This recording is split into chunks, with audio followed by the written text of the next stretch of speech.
Chapter 1951 Who's the Arrogant One? The various representatives had different expressions upon hearing that. No one replied.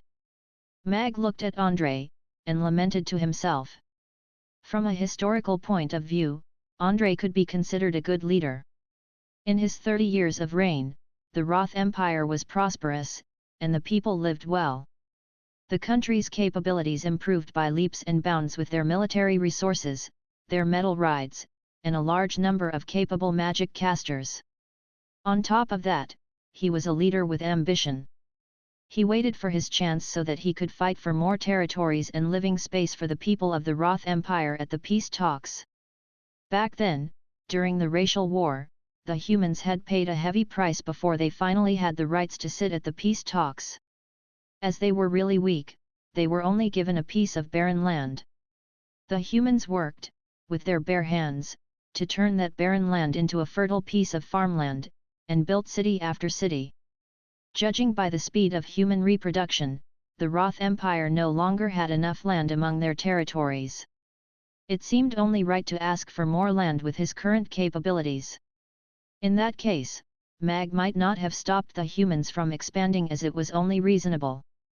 But Andrei was not one to be satisfied with enough land for all his people. What he wanted was the world to bow before him. He wanted too much, and that naturally crossed the bottom line for many races. That was why the racial war could restart. Louis looked at Andrei with a frown, and said, "Andrei, the current urgent matter is solving the threat from the devil. As for reassigning territories, we can discuss that later. First of all, we must let everyone on the Norland continent let their guard down and really work together. To the Roth Empire, the urgent thing now is the reassignment of territories." Andrei looked at Louis. He smiled sarcastically. "To you, a giant dragon, a century is but a blink of an eye. You were the one who signed the treaty, and now you are still the one sitting here. You can wait. I can't. In another century, no one would know if the Roth Empire would still be around. I am not signing this treaty." Andrei's imposing and reasonable request made the hall silent. The older, the wiser indeed. Mag looked at Andrei intently. Louis was stumped by Andrei's words. Suddenly, he had no idea what to say in reply. He was present at the peace treaty a century ago, and he was also one of those who drafted the treaty conditions. Today, among the various representatives present, there were also many familiar faces, for example, the Dwarven King, the Goblin Chief, Helena. If Bruno had not been killed by Alex yesterday, he should also have been sitting here right now. He was the one who had represented the forest trolls in signing the treaty back then. The human lifespan was too short. Decades would swing by to a giant dragon, but to a human, it would be his entire life. The king of the Roth Empire who represented humans in signing the treaty was Andrei's grandfather. Andrei might pass away in another 50 years, much less a century. It seemed very reasonable for Andrei to refuse to sign. None of the representatives were eager to voice their opinion for fear that Andrei and the Roth Empire would eye their lands. Therefore, do you intend to restart the racial war? Mag did not remain silent. No. This is not my choice. Andrei looked at Mag. All I want is for my citizens to have land to reproduce and live. Right now, there are many such lands on the Norland continent that are being left untouched. What the Roth Empire wants is not a lot and not too much. You know very well that none of the races would give their land to you. Saying that is just to snatch the lands from the other races, Douglas said coldly. I am not ambitious. I don't want the other races' land too. I only want half of the untouched land under the giant dragons, Andrei said peacefully while looking at Douglas. I think you just want to eat some sh*t. How dare you eye our land? Tyranno Dragon Isaiah howled angrily as he glared at Andrei. The land below Dragon Island is untouched. Back then, the giant dragons occupied Dragon Island and also the most fertile piece of land on the Norland continent. If the giant dragons really have the intention to join hands with the Roth Empire to fight the devil, why aren't you willing to give up a piece of land that is totally useless to you? Andrei asked with a laugh. What if we aren't willing? Louis said solemnly. In that case, I am forced to expand outwards so that my people can live. Whether I choose west, east, or south, I can't say for sure, and I would not be able to make any guarantees, Andrei said, still with a smile. The orc representative's expressions changed, and Helena's brow was tightly knit, for the orcs' land was west of the Roth Empire, while the Wind Forest was east of the Roth Empire. The three giant dragon leaders also frowned. Andrei's threat was very obvious. The Roth Empire would never attack Dragon Island, and therefore he had clearly named his targets. You, giant dragons, can say whatever you want. I will just attack the adjacent races. It was a barbaric yet effective method. I suppose you should know that yesterday, the giant dragons, goblins, dwarves, 108 orc tribes, Chaos City and Night Elves have already formed the Peace Alliance. Once you attack an ally of the Peace Alliance, the Roth Empire will be up against the Peace Alliance, not just your neighboring country, Michael said seriously. That would not affect any of my decisions, Andrei replied calmly. Andrei, do you really want to stand against the world? Has the Roth Empire become so strong it can go against the entire world? Arrogant! Louis shouted. Judging from how you formed the Peace Alliance so urgently, it seems that right now, the Roth Empire has what it takes. Andrei nodded. He looked at the various representatives mockingly.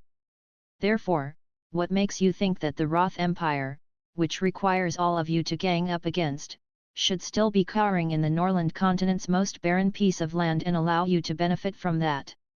Who's the arrogant one? Too marvelous! Even Mag could not help but applaud Andrei's speech. His logic was flawless, and that was a perfect comeback. Chapter 1952. That's really great.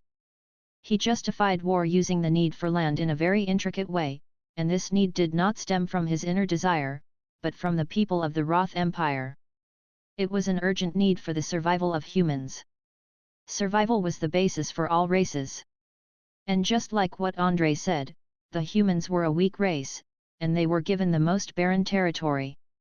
After a century, the Roth Empire was no longer that weak country from before. As a large empire that had grown in capabilities, they were asking to expand their lands at the peace talks reasonably. The target of his challenge was the giant dragons, and that was because they had the most fertile land on the Norland continent, but it was a piece of land wasted by the giant dragons. Mag looked at Andrei and frowned. This wily old fox was a slippery one. Josh and Sean were nothing compared to him. Oster's brows were tightly knit. He was hesitant to speak. What rights do you have to take it out on us, orcs, just because you are no match for the giant dragons? Helena studied Andrei, as though she was trying to assess the validity of what he said.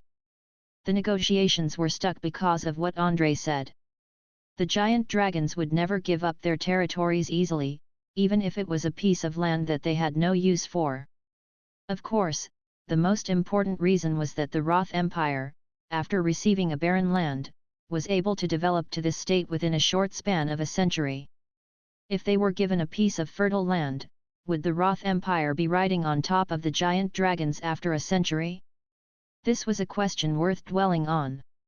Right now, there were only two choices. Either the giant dragons give up half of their land to the Roth Empire to make Andrei sign the peace treaty to extend it for another century, or they refuse to give up their territory, and cause a war to break out between the Roth Empire and the Orcs and Elves so that the humans could snatch the land that they required. The most difficult question was thrown to the giant dragons. I agree with Andrei with regard to the territory. Humans were weak back then, and when the territories were drawn based on capabilities, they got the most barren piece of land. The treaty that was agreed upon to be signed every century was so that it could be altered along with the changes. For example, within this century, the Roth Empire has become a strong country. Since it was reasonable to draw the territories based on capabilities, now that a century has passed, and the peace treaty has expired, it is time to redraw the territories based on capabilities again. This can prevent another racial war.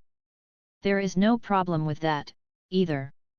The land starting from Chaos City all the way down south to the Boundless Sea Realm is the Norland continent's biggest piece of land with the most resources. It is also the most fertile piece of land. However, after the giant dragons had received the land, they did nothing to it. Judging from the current capabilities of the Roth Empire, I think it is only reasonable to request that the giant dragons transfer a piece of this land to the Roth Empire, Mag said suddenly. Hey! The various representatives looked at Mag in shock.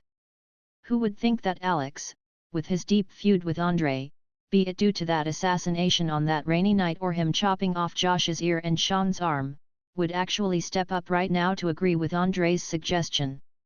Lewis and Douglas exchanged glances, trying to find a reason from each other for Alex's sudden change. Even Andre was looking at Mag in shock. However, Mag turned to look at Andre as he continued, the peace alliance is not just an alliance on paper.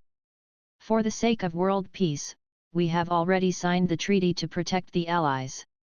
If the Roth Empire attacks any of the Allies, the peace alliance will attack the Roth Empire. He knew very clearly that what Andre wanted was not just that half of the land. There were indeed people from the Roth Empire who were still struggling to survive, and were even unable to earn a livelihood because of the insufficient land. Andre seemed to have understood what Mag was thinking, and his face sank gradually. I will never agree to this. The giant dragons will never be threatened. Isaiah shouted. This matter concerns the benefits of the whole giant dragon race. Even us, the top 10 of the giant dragons, aren't able to make a decision so easily. Allow us to take some time to dwell on it, Douglas said equally coldly.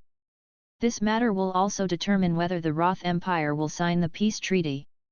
Since you want to discuss it another time, we can continue this conversation after you are done with your discussion. Andre was not backing down, either. The talks had once again ended up with no solution.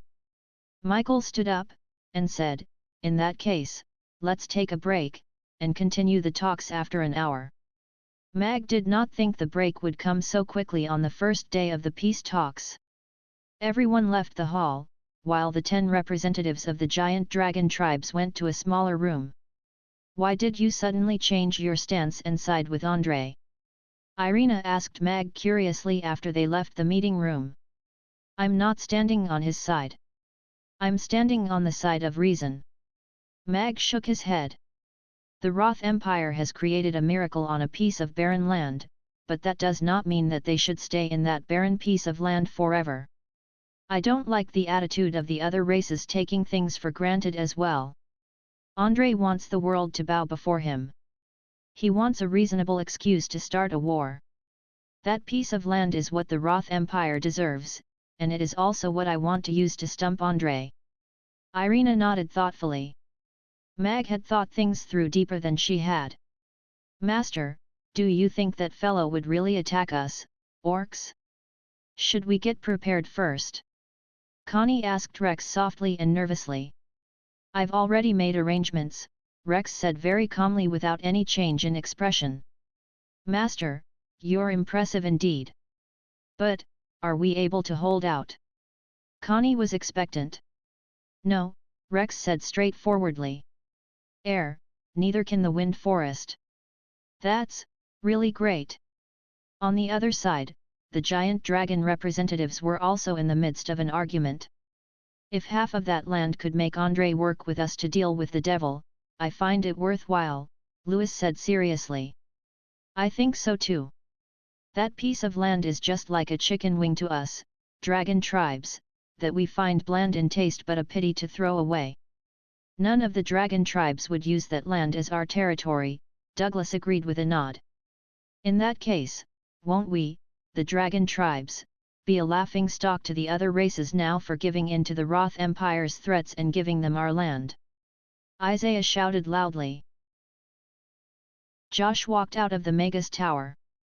His pitch-black eyes slowly turned back to normal as he smiled meaningfully. This is just the tip of the iceberg. As long as you can start a war, your capabilities can continue increasing. When that happens, no one in this world will be your match. The low voice of the devil resounded in his head. Next, I'll be going to the military, Josh commanded the coachman as he boarded the horse-drawn carriage. Not long after, an extra confidential letter was sent to the boarders at the fastest speed. At the same time, a black griffin rose from the palace silently, and flew towards the northwestern border. Return to the forest right now, and start the highest tier war preparation to guard against the Roth Empire's invasion, Helena ordered one of the elves. High Priestess, we are friends with the Roth Empire, and they have established the peace alliance. Now, the Roth Empire is only left with us. They wouldn't launch an attack on us, right? The elf asked with bewilderment. There are no friends forever in this world. You should not hope that a sly fox like Andre would ever keep his promise, Helena said coldly. Yes. I will return to the forest straight away. That elf's expression turned cold, and he quickly turned to walk away. Most of the Wind Forest's energy had been spent on the goblins all these years, and it almost had no guard up against the Roth Empire. If the Roth Empire really deployed an army to launch an attack against the Wind Forest, that would be a disaster. Of course, that elf still did not really believe that the Roth Empire would launch an attack on their good friend. I'm afraid the giant dragons would not be so willing to give their land out. They are known to be stingy. It makes no sense for them to give their territory away, Michael told Mag, who was invited to the study room. If the Roth Empire only wants that piece of land, it really isn't too much to ask for. It is only reasonable, and we can sign the peace treaty amicably and extend the peace on the Norland continent for another century. The giant dragons are still the giant dragons of the past, but the Roth Empire is no longer the weak country it was before. They have to admit that. This contrast would be more obvious if Krasa and I stood behind Andre during these peace talks. Mag shook his head slightly. Yes, if the two of you were standing behind Andre instead of sitting opposite to him today, he would have more support. Michael nodded in agreement. I want to know Chaos City's stance. If the Roth Empire attacked the Orcs, would you send reinforcements? Mag asked Michael. Of course. Michael nodded seriously. Good. Mag nodded slightly. Royal Father, I'm afraid the giant dragons would not accede to our request so easily. If they do not agree to it, we have a reason to start the war. Why would I raise that request if the giant dragons would agree to it easily? Andre said with a smile while looking at Sean. Sean thought for a while, and hesitated before asking, in that case, how are you intending to deal with Alex? No matter how powerful Alex is, he is still an individual. We can just leave him be. Andre smiled confidently. However, he is indeed stronger than he was 3 years ago. If we do leave him alone, it might spell trouble for us in the future. Sean's face turned pale as he recalled how Mag broke through the defenses of 6 10th tier powerhouses easily and chopped off his arm. He has become stronger, and also craftier. It is no longer possible to sneak an ambush on him like 3 years ago anymore. In that case, why don't we let him be? Judging from his character, he will still appear in front of our troops sooner or later. When that time comes, Andre smiled sinisterly. The 1-hour break ended very quickly. However, as there was still a huge disagreement amongst the giant dragons, they could not come to a consensus on the condition Andre raised. The meeting had once again fallen into a tense situation.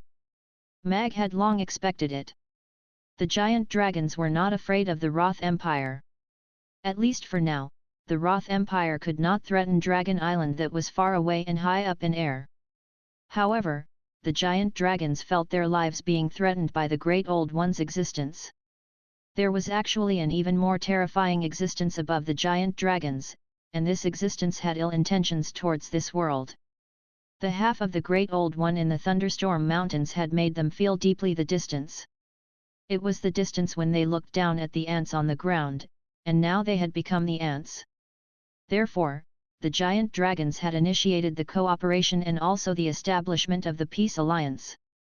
Meanwhile, Andrei was behaving as though even if the sky fell, the taller ones would hold it up, and did not prioritize the matters of the great old ones. Instead, he used it as a trading chip for this negotiation. Once the Roth Empire started a war, it would definitely implicate the entire Norland continent, and when the great old ones appeared again then, the Norland continent would face an awkward situation where they would not be able to form an effective resistance. Just like that, the morning passed without any constructive conclusion.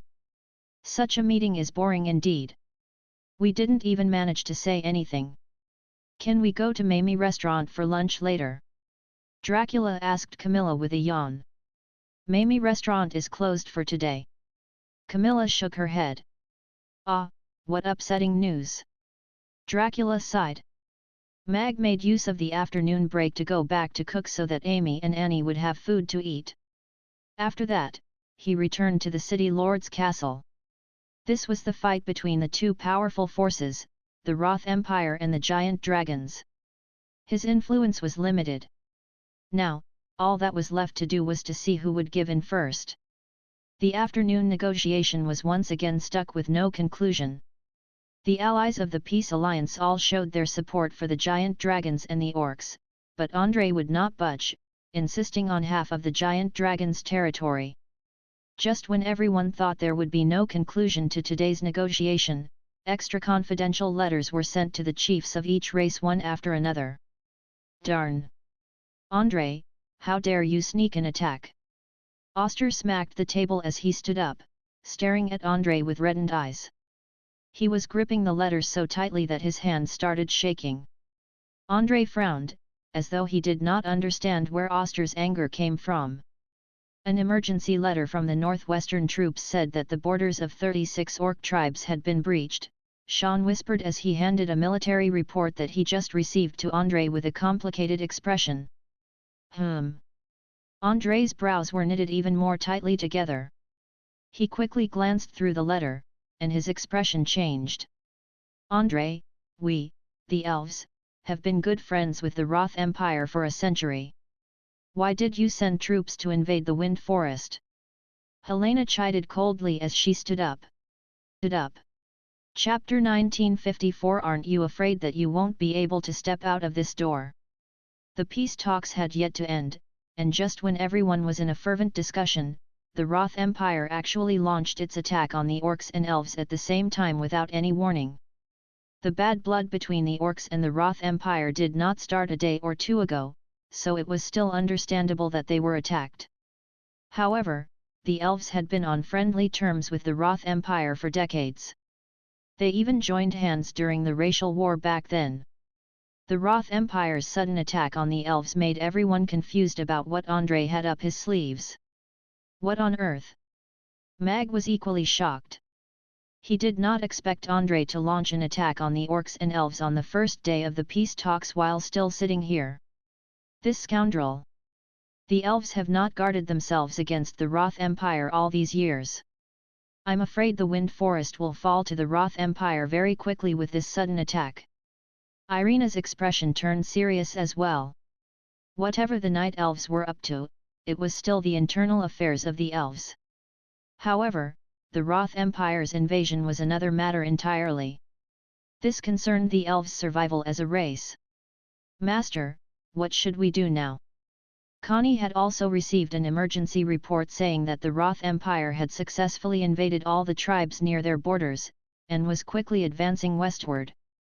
Right now, there was no one in the Orc tribes to organize them, and they were unable to form an effective resistance on a sizable scale. Therefore, they were quickly retreating in defeat. If Andrei doesn't retreat his troops, we are going back immediately. Rex also had a serious expression. Andrei! What are you doing? Louis looked at Andrei, and shouted, there are still 10 days to the expiration of the peace treaty. Are you trying to break the rules set back then? There was a momentary confusion on Andrei's face.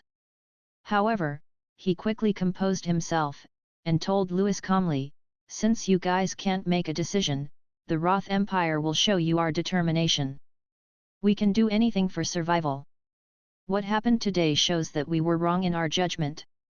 Andre, if you do not convey an order to retreat, the Roth Empire will be the archenemy of us elves, Helena told Helena coldly. You should be saying that to the giant dragons. We were only asking for half the land that they do not need. If they really had the intention to become allies with you and join hands to fight the devil, they would not be so stingy on something like this. Andre scoffed, and said, as long as we get our land, we will retreat out of the Twilight Forest and Wind Forest immediately. Don't think that you can threaten the giant dragons. You will regret it. Isaiah glared at Andre. I've always only acted instead of wasting my time talking. Andre looked at Isaiah calmly. You, giant dragons, are the ones that landed the elves and orcs in this state. Humph. Helena left in a huff. At this moment, she had to rush back to the Wind Forest to defend their territory and chase the invaders out. The current crisis the elves were facing was almost like what they had gone through during the racial war. Andre, we, the orcs, will make you taste the bitter fruit of your invasion. Oster also led his team of 5 10th-tier powerhouses out hurriedly. Most of the orc tribes that he was in control of had fallen to the Roth Empire. Without the 10th-tier powerhouses to give the commands and hold the fort, the orc tribes fell apart almost immediately. Andre, you'd better consider if you want to engage in a long-term war with the orcs. Rex stood up, and looked intently at Andre. After that, he looked at the other representatives, and said, everyone, this is now the time to test if the Peace Alliance is really a stable organization instead of a paper tiger. The 108 orc tribes need your support. I will follow you to the Twilight Forest, Mag said calmly as he stood up. Us too, Dexter quickly added with resolution. Michael stood up, and said with determination, as a member of the Peace Alliance, Chaos City will stand by the orcs and protect world peace. The goblins are willing to deploy a team of elite troops to the Twilight Forest as reinforcement, the goblin chief said. The dwarves will provide the allied forces with the best weapons and a stable supply of resources, the king of dwarves declared. Andre, I am warning you now, retreat from the Twilight Forest. Otherwise, the giant dragons will launch an attack on the Roth Empire. Lewis said sternly. The Peace Alliance members had all made their stand, and the War Alliance against the Roth Empire was formed. The expressions of Sean and the Roth Empire's powerhouses all changed. It was apparent that they did not expect things to escalate so quickly in the direction that no one had thought of. The demons and forest trolls were just watching the drama unfold. Threats are useless to me. Even if all of you were to attack at the same time, the Roth Empire could still wipe out 2 to 3 of your races, and make the giant dragon population decrease by half. Andre did not avoid Lewis's gaze. I wonder if you all are ready to pay such a price, and would you still be able to fight the devil after paying that price? I'll give you 3 days to think things through. Come to me after you've decided. Andre stood up and walked towards the door. The Roth Empire's powerhouses escorted him out cautiously. Aren't you afraid that you won't be able to step out of this door? Mag's voice came from behind. I can take down the Twilight Forest and Wind Forest when I'm physically here. What else can you achieve by keeping me here other than making the steel rides of the Empire even more hysterical? Andre paused in his steps. He turned back to look at Alex and smiled. Alex, you should know very clearly how scary the steel rides of the Empire are when they go hysterical. If you hold me back, even Chaos City will be gone. You will push the Roth Empire into an abyss for your selfish desire, Mag said with a frown. The humans crawled out from the abyss step by step. We are no longer afraid of the abyss. However, we will still be the last one standing. Andre gave Mag a meaningful look before turning to leave. Although there were tens of 10th-tier powerhouses sitting in the hall, none of them moved. Mag retracted his gaze. He looked at Connie, and said, Let's go, I'll follow you to the Twilight Forest. Connie quickly nodded. She would definitely not reject someone who was the top of the top. I'll make a trip to the wind forest, Irina whispered to Mag. A golden glow appeared beneath her feet, and she disappeared from the hall within moments. I hope everyone can keep the promise they made just now. Mag glanced at the leaders of the various races before leaving with Connie and Rex. Dexter also got up, and followed them out of the door. The Udo tribe was situated at the center of the Twilight Forest. The tribe's settlement was built halfway up the mountain, and had a cliff behind it. Two sides of the settlement were sharp inclined cliffs, and there was only a rocky mountain road leading down the mountain. It was generally unsuitable for large troops to travel along this road, and this was also where they built a massive 5-meter-tall wall. As a middle-sized tribe, the Udo tribe had more than 5,000 orcs. Disregarding the elderly and the young, there were around 3,000 orcs that could fight. In orc tribes, females could fight just as well as males. As the eldest son of the chief, Haga was also the expected successor of the leader of the Udo tribe. He had already taken over various tasks from his father, and was currently holding real power in the tribe. This was also why the two brothers had not gone to Mamie restaurant for such a long time. Recently, Oster and Connie had been fighting it out in the Twilight Forest. The pro-war and pro-peace groups could not agree with each other, and as the leader of the Udo tribe, Haga needed to stay in the tribe to manage anything that could happen. The Udo tribe had decided to stand with peace. As it was a small medium tribe that was not very strong, peace brought about stable development for the Udo tribe, allowing them not to become victims of a battle again. A few days ago, Connie sent them a classified letter to warn them about the Roth Empire's attack. Therefore, Haga called upon all the orcs in the tribe to cancel all hunting activities to have the best and strongest hunters stay behind in the tribe to protect the people. Habeng did not really care about that.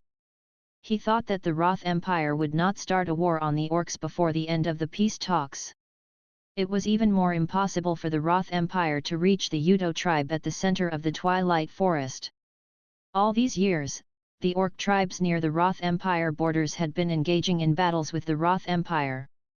They had even robbed some of the villages and towns of the Roth Empire. All the while, the Roth Empire had not dared to attack the Twilight Forest. However, no one would have thought that today, on the first day of the peace talks, the Roth Empire would actually launch a sudden attack at the Twilight Forest. On top of that, they quickly wiped out several large tribes at the borders, slicing right through the Twilight Forest like a sharp knife as though it wanted to cut the entire forest into two. The unlucky coincidence made their tribe was right in the way of the advancing Roth Empire's steel rides. The Sela tribe, which was before them, was already defeated. It was a medium-sized tribe with tens of thousands of orcs living inside their settlement, and they were stronger than the Udo tribe. However, it only took a short span of an hour from when they were attacked to when they were left defeated.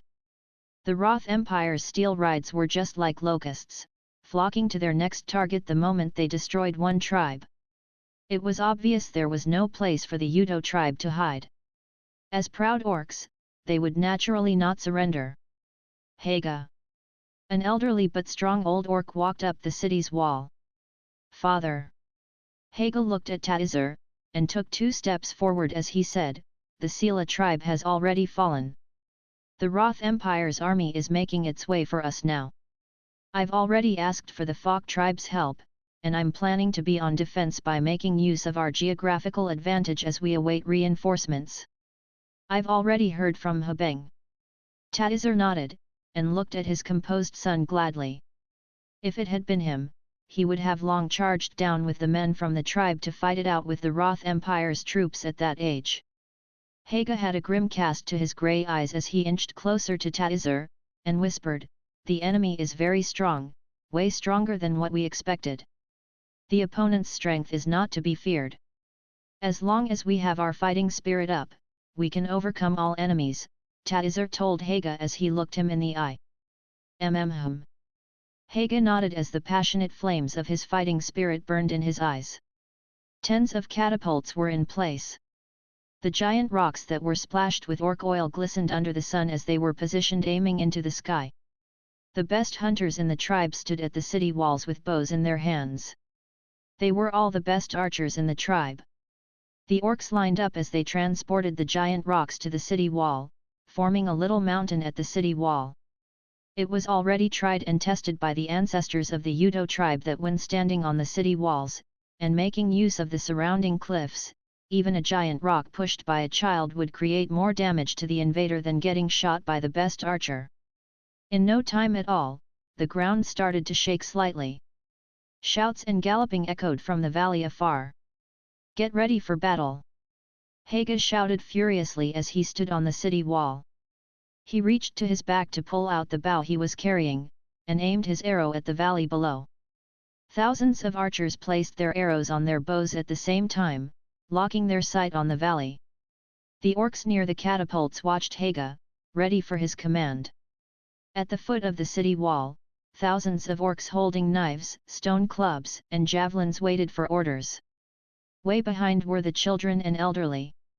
They looked towards the city wall with equally serious expressions. They did not appear fearful at all. The hundreds of flying steeds were the first to appear in the field of vision of the Udo tribe. They were a patch of black flying towards the Udo tribe. The wingspan of a metal eagle would stretch from 3 to 5 meters. Other than a pair of sharp talons, it did not have any other special abilities. Its speed, agility, and strength were not considered special among the first-tier magic beasts. It could only carry one person. However, it was a very easily tamed first-tier magic beast, and that was why it became a highly appreciated flying steed for the Roth Empire's army. Every troop would have its own group of flying steeds. The knights were all 4th tier and above. Be it a diving attack or dropping down into the enemy's camp, they could bring about significant damage. It's just a small tribe. Brothers, let's kick their asterisk so that the brothers downstairs don't have to climb that mountain. The leader of this group of flying steeds was Barlow. He was a big middle-aged man. Barlow scoffed when he saw the Udo tribe that was situated halfway up the mountain. Charge! That group of knights manning the flying steeds laughed along. Ever since they entered the Twilight Forest, they had met with almost no effective resistance. Even they were shocked that such strong orcs could actually be so weak. The previous orc tribe that they destroyed was way bigger than this. However, with just a few rounds of diving attacks, the morale of the entire tribe was shattered. On top of that, they had the cavalry of the Roth Empire with them. Very quickly, the entire tribe was reduced to a piece of flat land. This tribe looked even weaker. The soldiers started their diving attack as a twisted smile hung on their faces. They had already started to imagine how many pretty female orcs they could enjoy before the cavalry arrived. 500 meters, 300 meters, 200 meters, 100 meters. Go! An angry howl thundered. Flying fireballs rained over from the city wall towards the diving group of flying steeds all of a sudden. Charge! Barlow pulled out his long sword. When he saw the rain of arrows, his heart died a little inside. However, retreating would only make them the targets for the opponent. Besides, the glory and honor of the Empire's knight made him unable to do something like that. Charge! The knights all pulled out their swords as they howled angrily. Bam! The fireballs hit the metal eagles, leaving bloody holes in them. Even the knights on their backs were thrown off, splatting onto the ground. Pop, pop, pop! The poisoned arrows plunged into the eyes and bodies of the steel eagles. Hundreds of large steel eagles became the best targets in the vast sky. In the blink of an eye, the imposing wave of army dropped from the sky. Screams! Wails! The skies of the Udo tribe rang with shouts. At this moment, Barlow died inside a little more. It was just the first round of diving attacks, but their team had decreased by 2/3 because of the opponent's unexpected attack. The knights who lost their rides fell from the sky. Before they could even react, they were already chopped into pieces by a swarm of orcs with waving knives. Break up their formation! Barlow howled angrily as he led the remaining 100 flying knights diving towards the orcs. They were 30 meters away. It would take the Steel Eagles barely a breath to cover that distance. Barlow wanted the entire tribe slaughtered as offerings for his brothers. Javelin team. After a round of arrow shooting, Haga let out a loud cry as another volley of arrows was unleashed. Hundreds of strong orcs with 5-meter-long javelins appeared behind the archers. The sharp points of the javelins were tilted at 45 degrees toward the sky as they welcomed the flying unit after the first round of metal eagles fell from the sky. "Be careful!" Barlow was in shock when he saw the patch of javelins appear at the city wall all of a sudden. He quickly shouted a warning, and pulled on the reins of his Steel Eagle to change its course. However, not everyone could react as quickly as Barlow. The Steel Eagles could not evade in time, and dove head first into the javelins. The 5-meter-long javelins pierced through the Steel Eagles' bodies, turning the knights on their backs into skewers. Fresh blood splattered onto the city walls majestically. "Retreat! Retreat!" Barlow shouted frantically as he tried to maneuver his Steel Eagle up into the sky. This was the first fearsome level of resistance that they had encountered in their battles today. The opponent seemed to know their battle tactics, and was able to employ highly effective and intimidating methods to cause them the greatest harm. Although Barlow was a 7th-tier knight, he only had around 20 to 30 men left with him. On top of that, the opponents had highly skilled orcs. Retreating was his only choice, and was also his best choice. Hundreds of Steel Eagles had flocked over furiously, but in the blink of an eye, there were only tens of them left scurrying for their lives. Release! However, just then, the second round of shooting started from the orcs. Hundreds of archers aimed at the remaining 20 to 30 Steel Eagles, leaving only 3 flying haphazardly towards the valley with arrows in them. The cavalry that rushed out from the valley happened to see the metal eagles in their diving attack at the orcs halfway up the mountain. Before the scenario they expected happened, the Steel Eagles started falling from the sky. After that, some of them were pinned to the city wall for no reason, and of the last few that fled, only 3 managed to escape the raining arrows. "What's going on?" The cavalry watched in disbelief. When they were attacking the other orc tribes, no matter how large the tribes were, the Steel Eagles were still able to cause maximum damage and spread chaos among defenders. "We've won!" Habang shouted excitedly with his fists held high. The orcs all cheered. This was a war destined to stop at the Udo tribe. Clear up the battlefield and drag the Steel Eagles on the city wall into the settlement. They will serve as fantastic food. Haga put his bow down. He was still calm, and was not basking in pride because of the victory under his command. This is just the Roth Empire's first troop, and it is only one of their first troops. We will be dealt with an even stronger attack. The enemy is large in number. I need everyone to stand out to protect our homes and fight for our families. Haga shouted as he raised his fist to the sky. Fight! Fight! Fight! The orcs held their fists and shouted along. The cavalry, around 30,000 in number, rode through the valley, and charged straight for the Udo tribe's settlement. One entire Steel Eagle troop was almost completely wiped out. This was immense humiliation to the soldiers of the Roth Empire. They wanted to make this tiny tribe that was only a dot on the map vanish forever, just like the previous tribes. The catapults were loaded again, and the archers tightened their grip on their bows as they stood at the city wall, watching the Roth Empire's cavalry approach. The javelin teams placed the javelins aside for a while as they took their positions in front of a pile of giant rocks. Meanwhile, at the bottom of the city wall, other orcs were already getting ready to support the battle, including passing the giant rocks at the bottom of the city wall up and filling in for those who fell during the close quarters engagement after the enemy broke through the defense of the wall. "Barlow, what's going on?" a middle-aged general dressed in full armor asked Barlow, who looked very pale, and was receiving medical treatment for the arrow in his shoulder. Charlie was a lieutenant general with the Allied forces. He had a rich experience, and was also a very strong 9th-tier knight. This time, the military suddenly gave orders to attack the orcs, so he led an army of 30,000 troops with the goal of fighting their way through the entire Twilight Forest, and splitting it apart.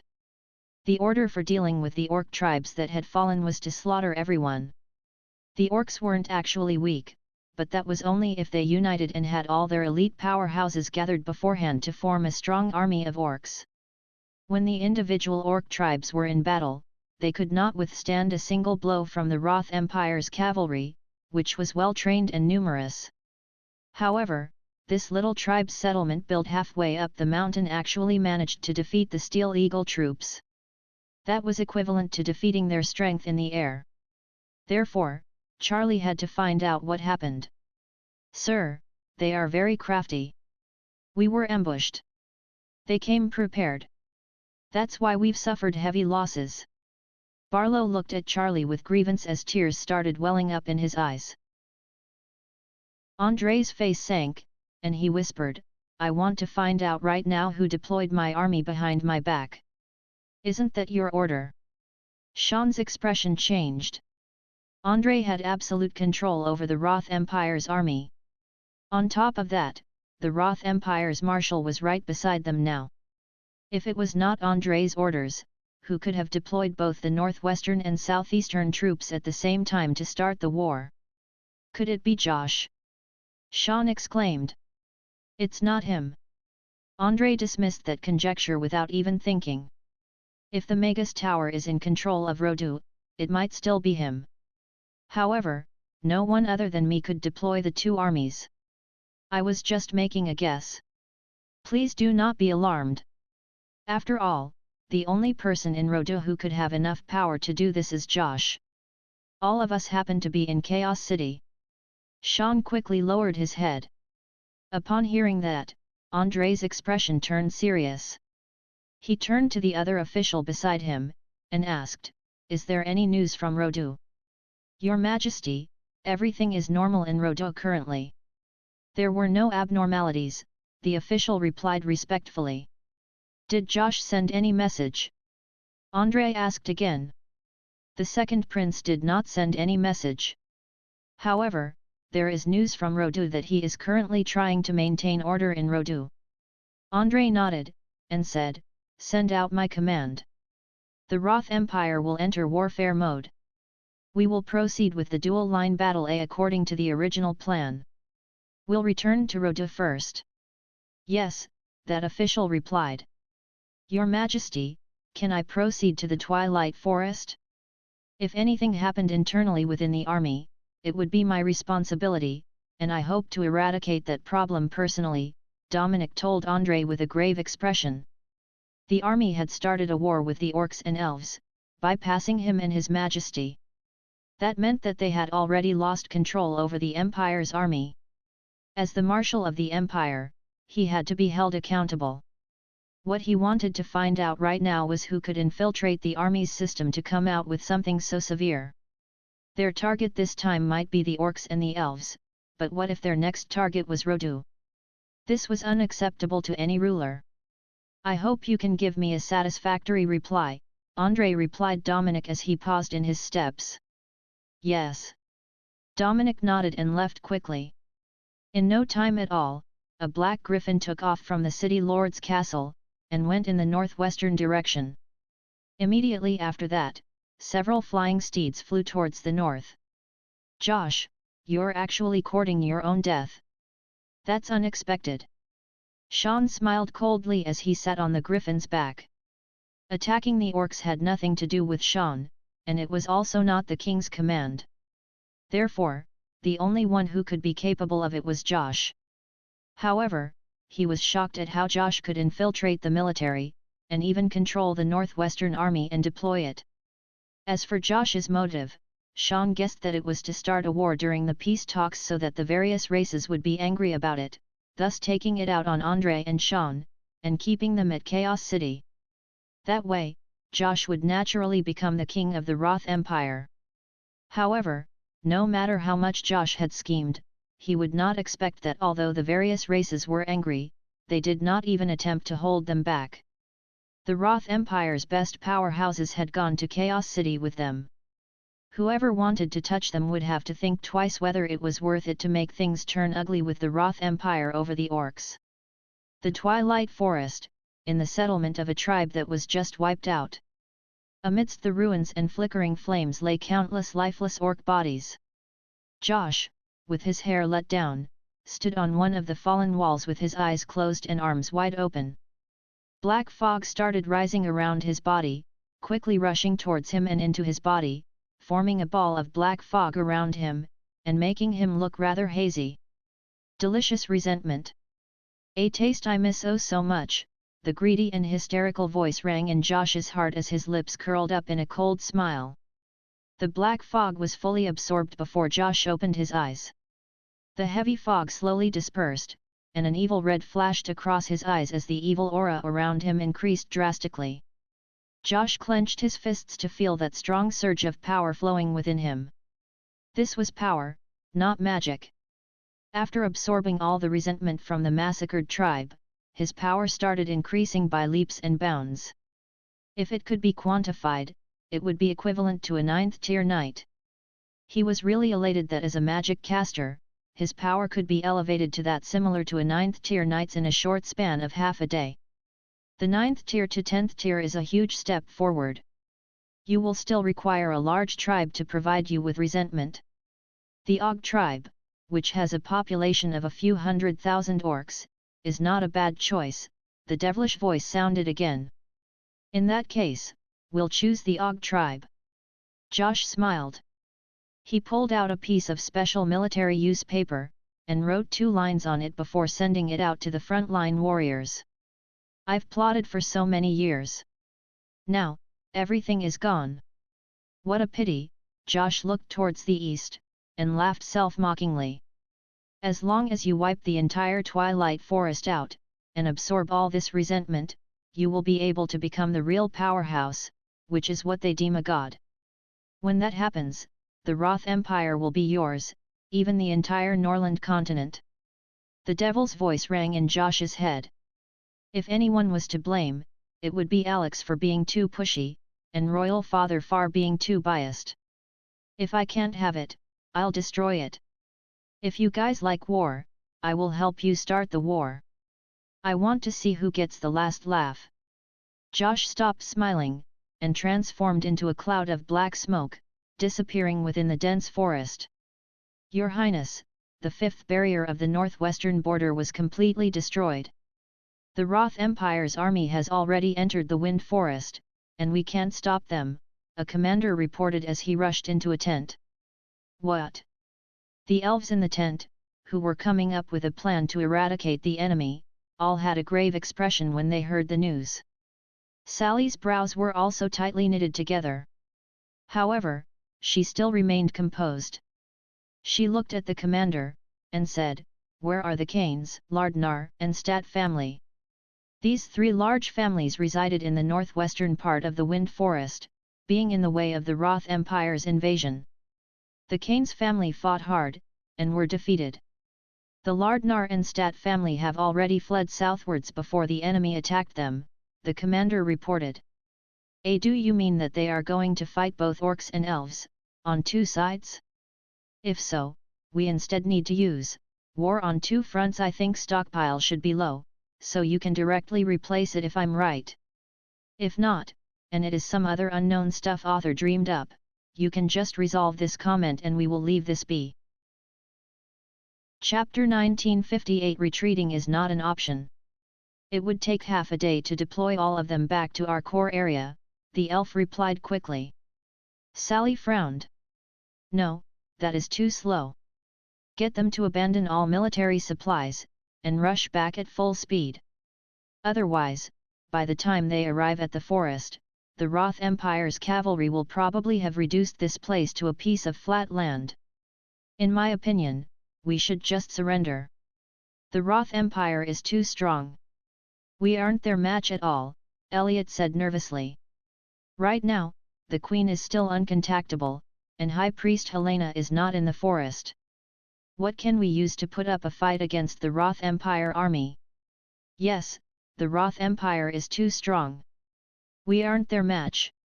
Your Highness, why don't you have a talk with the Roth Empire? We'll surrender. We're not fighting. A few other elves agreed. The news of the Roth Empire cavalry attacking the forest had already made many elves flustered. Shut up! Sally shouted. There was a sudden pin-drop silence. All the elves looked at Sally, and could not help but swallow their saliva.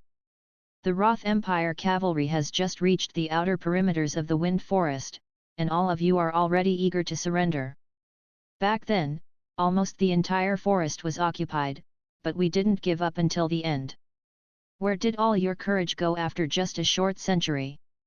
Where is the fighting spirit to protect this forest till the end that you once had? Sally looked at the elves with disappointment in her eyes. All of you have shed your blood of passion for this forest.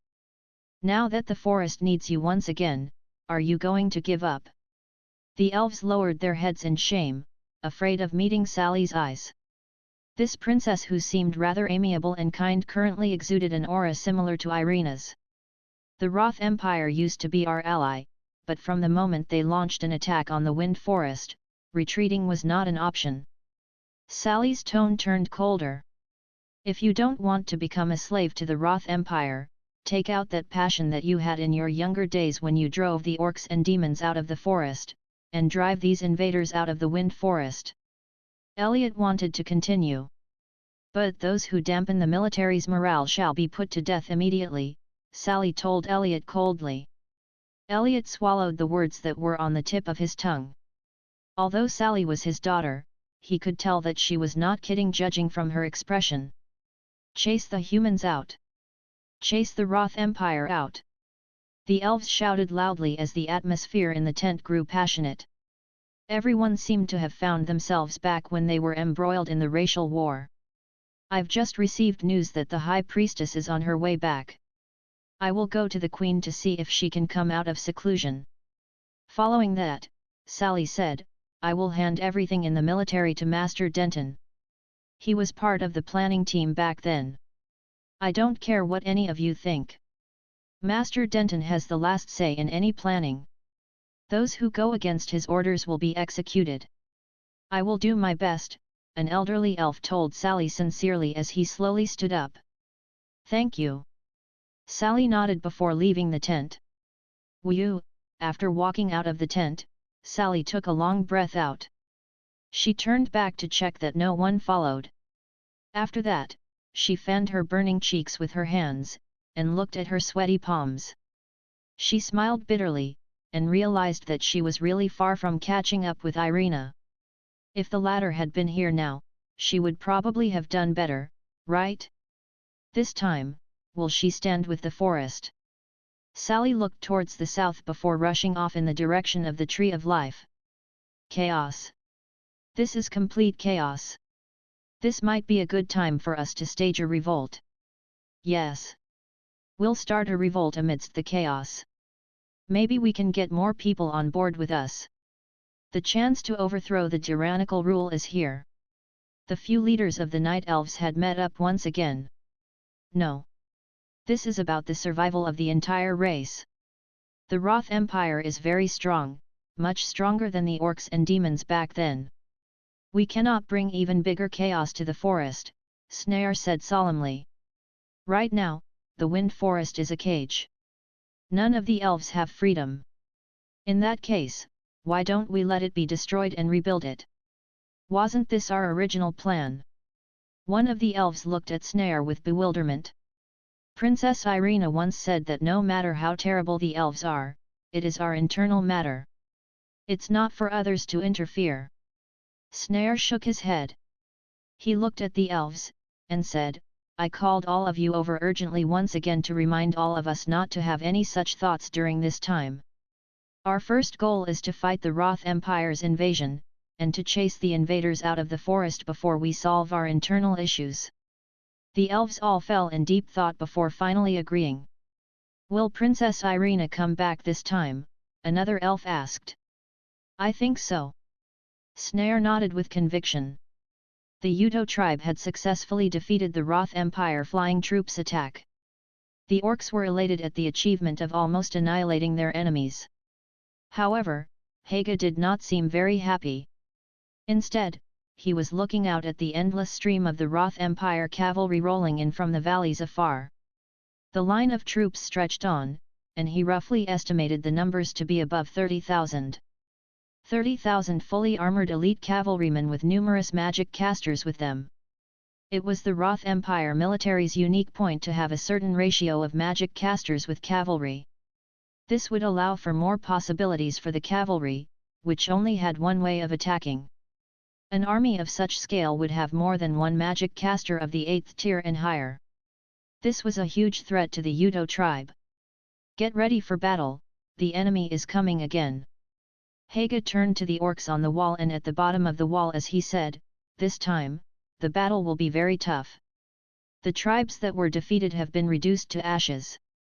We have to fight to protect our tribe and our tribesmen. Fight! Fight! The orcs' howls and shouts echoed around the tribe. The position of this tribe is very important. We have to go through the valley in front, and if we don't take this tribe down, they could cut out our chain of supply any time. Charlie, who was on horseback, looked out at the tribe halfway up the mountain. The orcs were rough and egoistic. They would usually be very casual about choosing a location for their tribe's settlements, and would rarely consider practical reasons like defensiveness. It was rare for an orc settlement to be in such a strategic position. However, the tribe in front of them had to be taken down, whether it was to take revenge for their flying troops or for that critical location. It's just a small tribe. General, allow me to take 2,000 men with me to finish it off, a captain said confidently. However, Charlie shook his head, and looked at the tribe with a solemn expression as he said, this tribe could defeat our Steel Eagles without their powerhouses. This means that this tribe is good with its defense. We can't spend too much time here. Summon all the magic casters to the front line. I will personally lead this attack. Did they kill everyone? Mag became grave too when he heard that. Such behavior was no different from the times of the racial war. He couldn't understand why Andrei was doing this. Killing those innocent orcs would only worsen the conflict and make the orcs furious. It would also offend the other races. There were no advantages whatsoever. Yes. Rex nodded. He was also shocked when he received the news. The orc tribes are all fighting on their own. They are not the Roth Empire's troops match at all. We have to go back as soon as possible to mobilize all the tribes. We have to organize resistance against the Roth Empire's invading forces. Lantist and I will help you guys. Mag flicked a glance at Dexter, who followed him out, and then whistled. Ozzy appeared in the air. It hovered one round before landing in front of him. I will go to the Twilight Forest to check out the situation first. I can stop one of the 6 forces for you. Mag leaped onto the griffin's back, and said to Connie, as for the rest of them, you orcs have to defend yourselves until the Peace Alliance's allied forces' arrival. The ground was trembling. It was caused by tens of thousands of cavalrymen moving forward together. The sounds of the iron hooves stomping brought a terrible sense of oppression to the little tribe on top of the mountain. The exhilaration from exterminating the Steel Eagle troop had dissipated. The orcs from the Yudo tribe looked increasingly solemn as they listened to the sounds of the iron hooves approaching.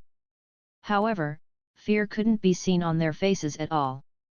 Haga and Habeng stood on the city wall like 2 small hills. They looked down at the Roth Empire's cavalry that was rapidly approaching the Yudo tribe.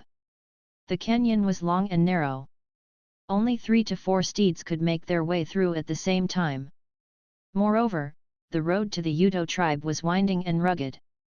It was already extremely difficult to ride on horseback, let alone charge through it. This terrain was a nightmare to the invaders, but to the defenders, it was a natural barrier. Habeng spat, and angrily said, "Good fellows!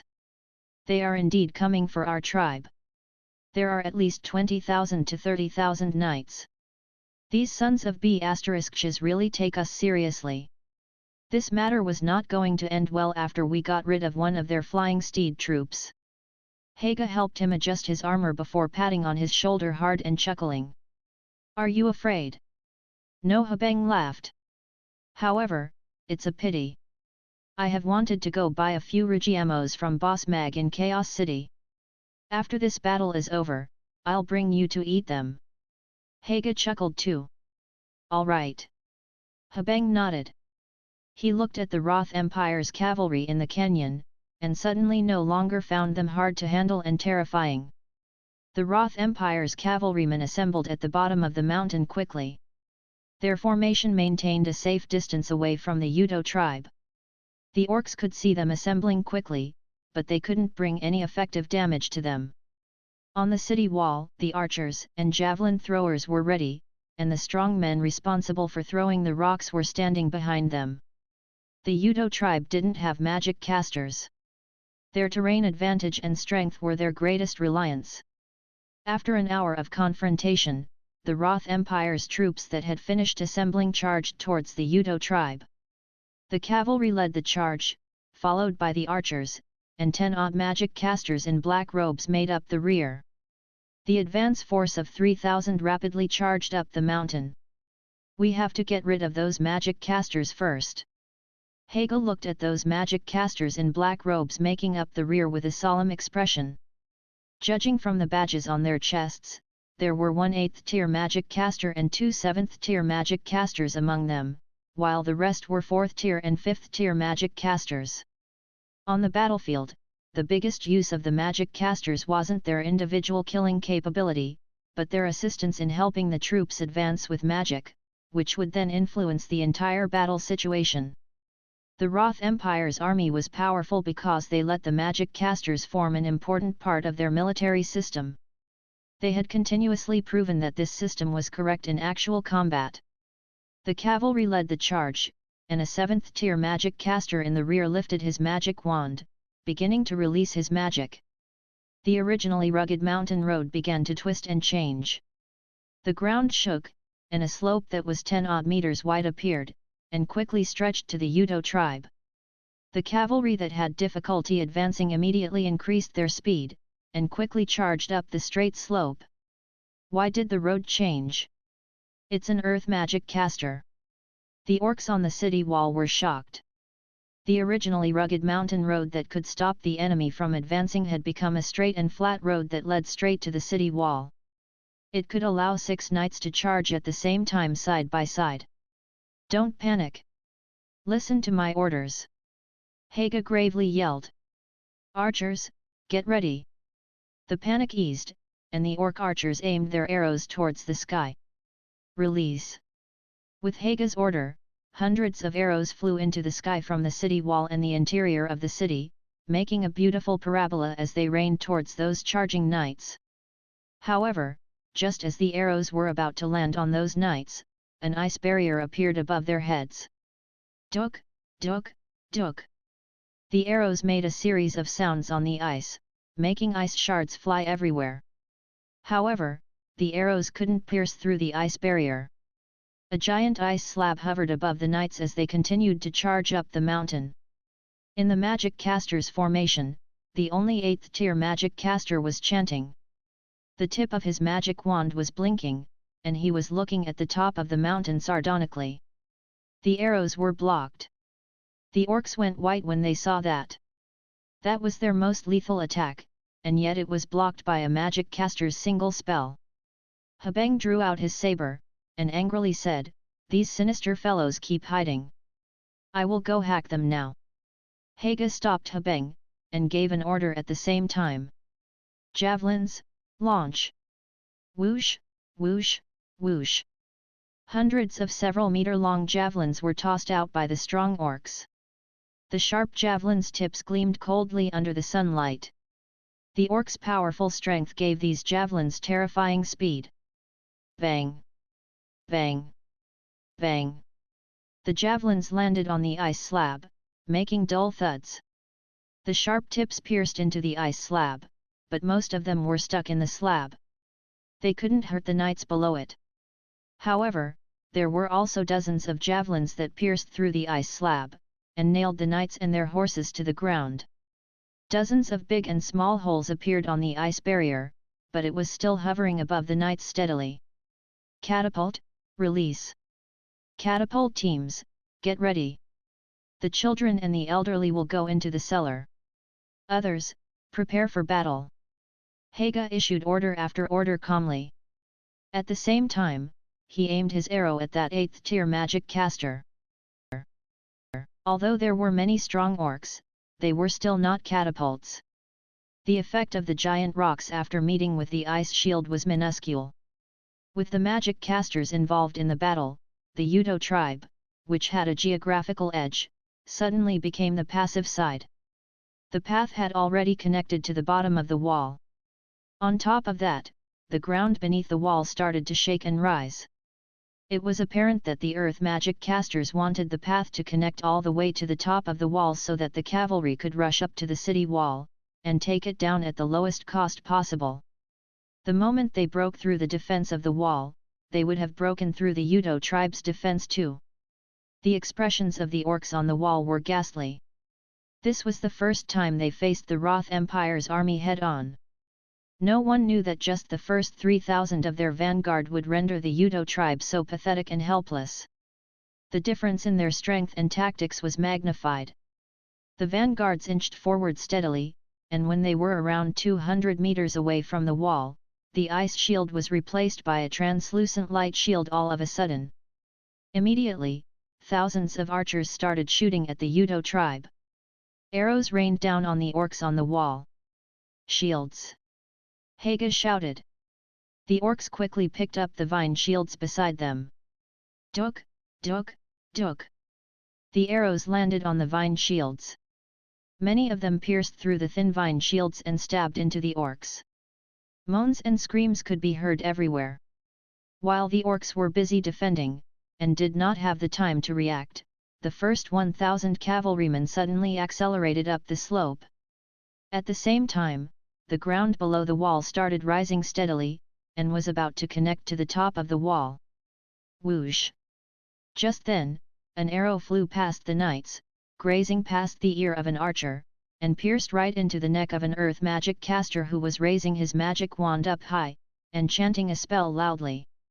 The horrifying force brought him off the back of his horse, and pinned him to the hill. The pathway was only 2 meters away from the top of the city wall, and was unable to rise any more. The fastest cavalryman had already arrived at the bottom of the wall. Take out your blades and kill them. Haga threw the bow and arrow in his hands, picked up a machete beside him, and chopped off the head of the knight dashing right at the front. The orcs all threw their shields away, picked up their weapons, and started hacking the knights below the city wall. The remaining 2-meter-tall wall was no longer a tall wall. A few horses and corpses were enough to form a stairwell up the wall. This attack-defense battle had moved into the most brutal stage. As the magic caster's spells started to ring by the orcs' ears, fireballs and icicles flew towards the tribe. Many of the orcs who could not dodge in time were killed instantly. Haga and Hubeng were each just like the god of death as they stood at the city wall with their machetes, with a pile of knight corpses beneath their feet. Second echelon, set off and take this small tribe down. We have already wasted too much time here, Charlie ordered as he nonchalantly watched the brutal battle unfold.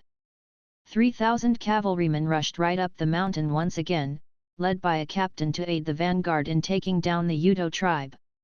Although they did not expect such a huge resistance from such a small tribe, this was still a small tribe with no powerhouses. They were still nothing in front of the strong imperial army. Charlie looked at the map in his hands, and was already planning the next target and the army's route. The Udo tribe was in complete chaos at this moment. Houses were set ablaze by the magic fireballs, and orcs were running away from the fireballs and icicles crashing down from the sky. At the same time, they had to run towards the city wall to battle it out with the cavalry that had entered the tribe. Half of the city wall had been taken over. Only Haga and Hubeng, and a few other orcs by them, were fighting in the bloodbath. Everyone was stained with fresh blood, and had the corpses of their tribesmen lying beside them. The feeling of hopelessness had started to spread. All the orcs knew they could not defend their tribe anymore. What they were about to face was the massacre of the entire tribe. The Roth Empire's cavalry was way too powerful, and it was not something the Udo tribe could resist. At the same time, they did not know where the reinforcements were. There was no one left to save them. The Roth Empire's cavalry could also see victory right in front of their eyes. Although this tribe was small, they were way stronger than the several previous tribes. Even if the orcs knew they were no match for their enemy, none of them retreated. That made the fight rather tough. Habeng came to Haga as he sent a knight flying with a swoosh of his machete, and told him softly, "Big brother, you bring the people with you and retreat from the back.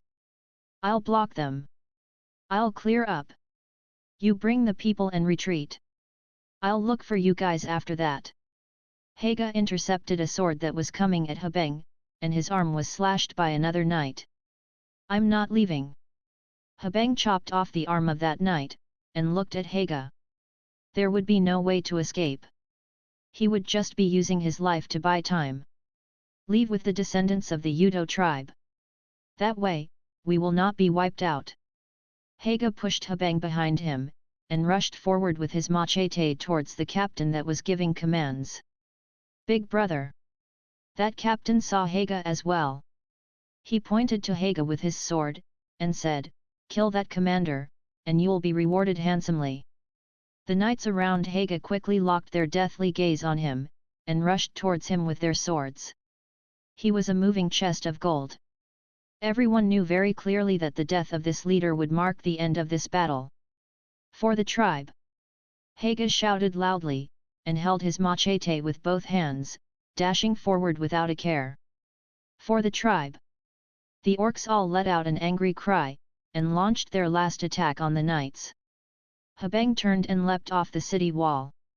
He ran towards the back of the tribe with tears streaming down his face. He had to bring the children along with him to ensure that the Udo tribe's lineage would go on. Boom! Just then, thunder clattered. A bolt of silver lightning slashed across the sky, striking the group of knights right in front of the Udo tribe. With the thunderous roar and lightning strike, everything within a 10-meter radius of the strike was reduced to ashes.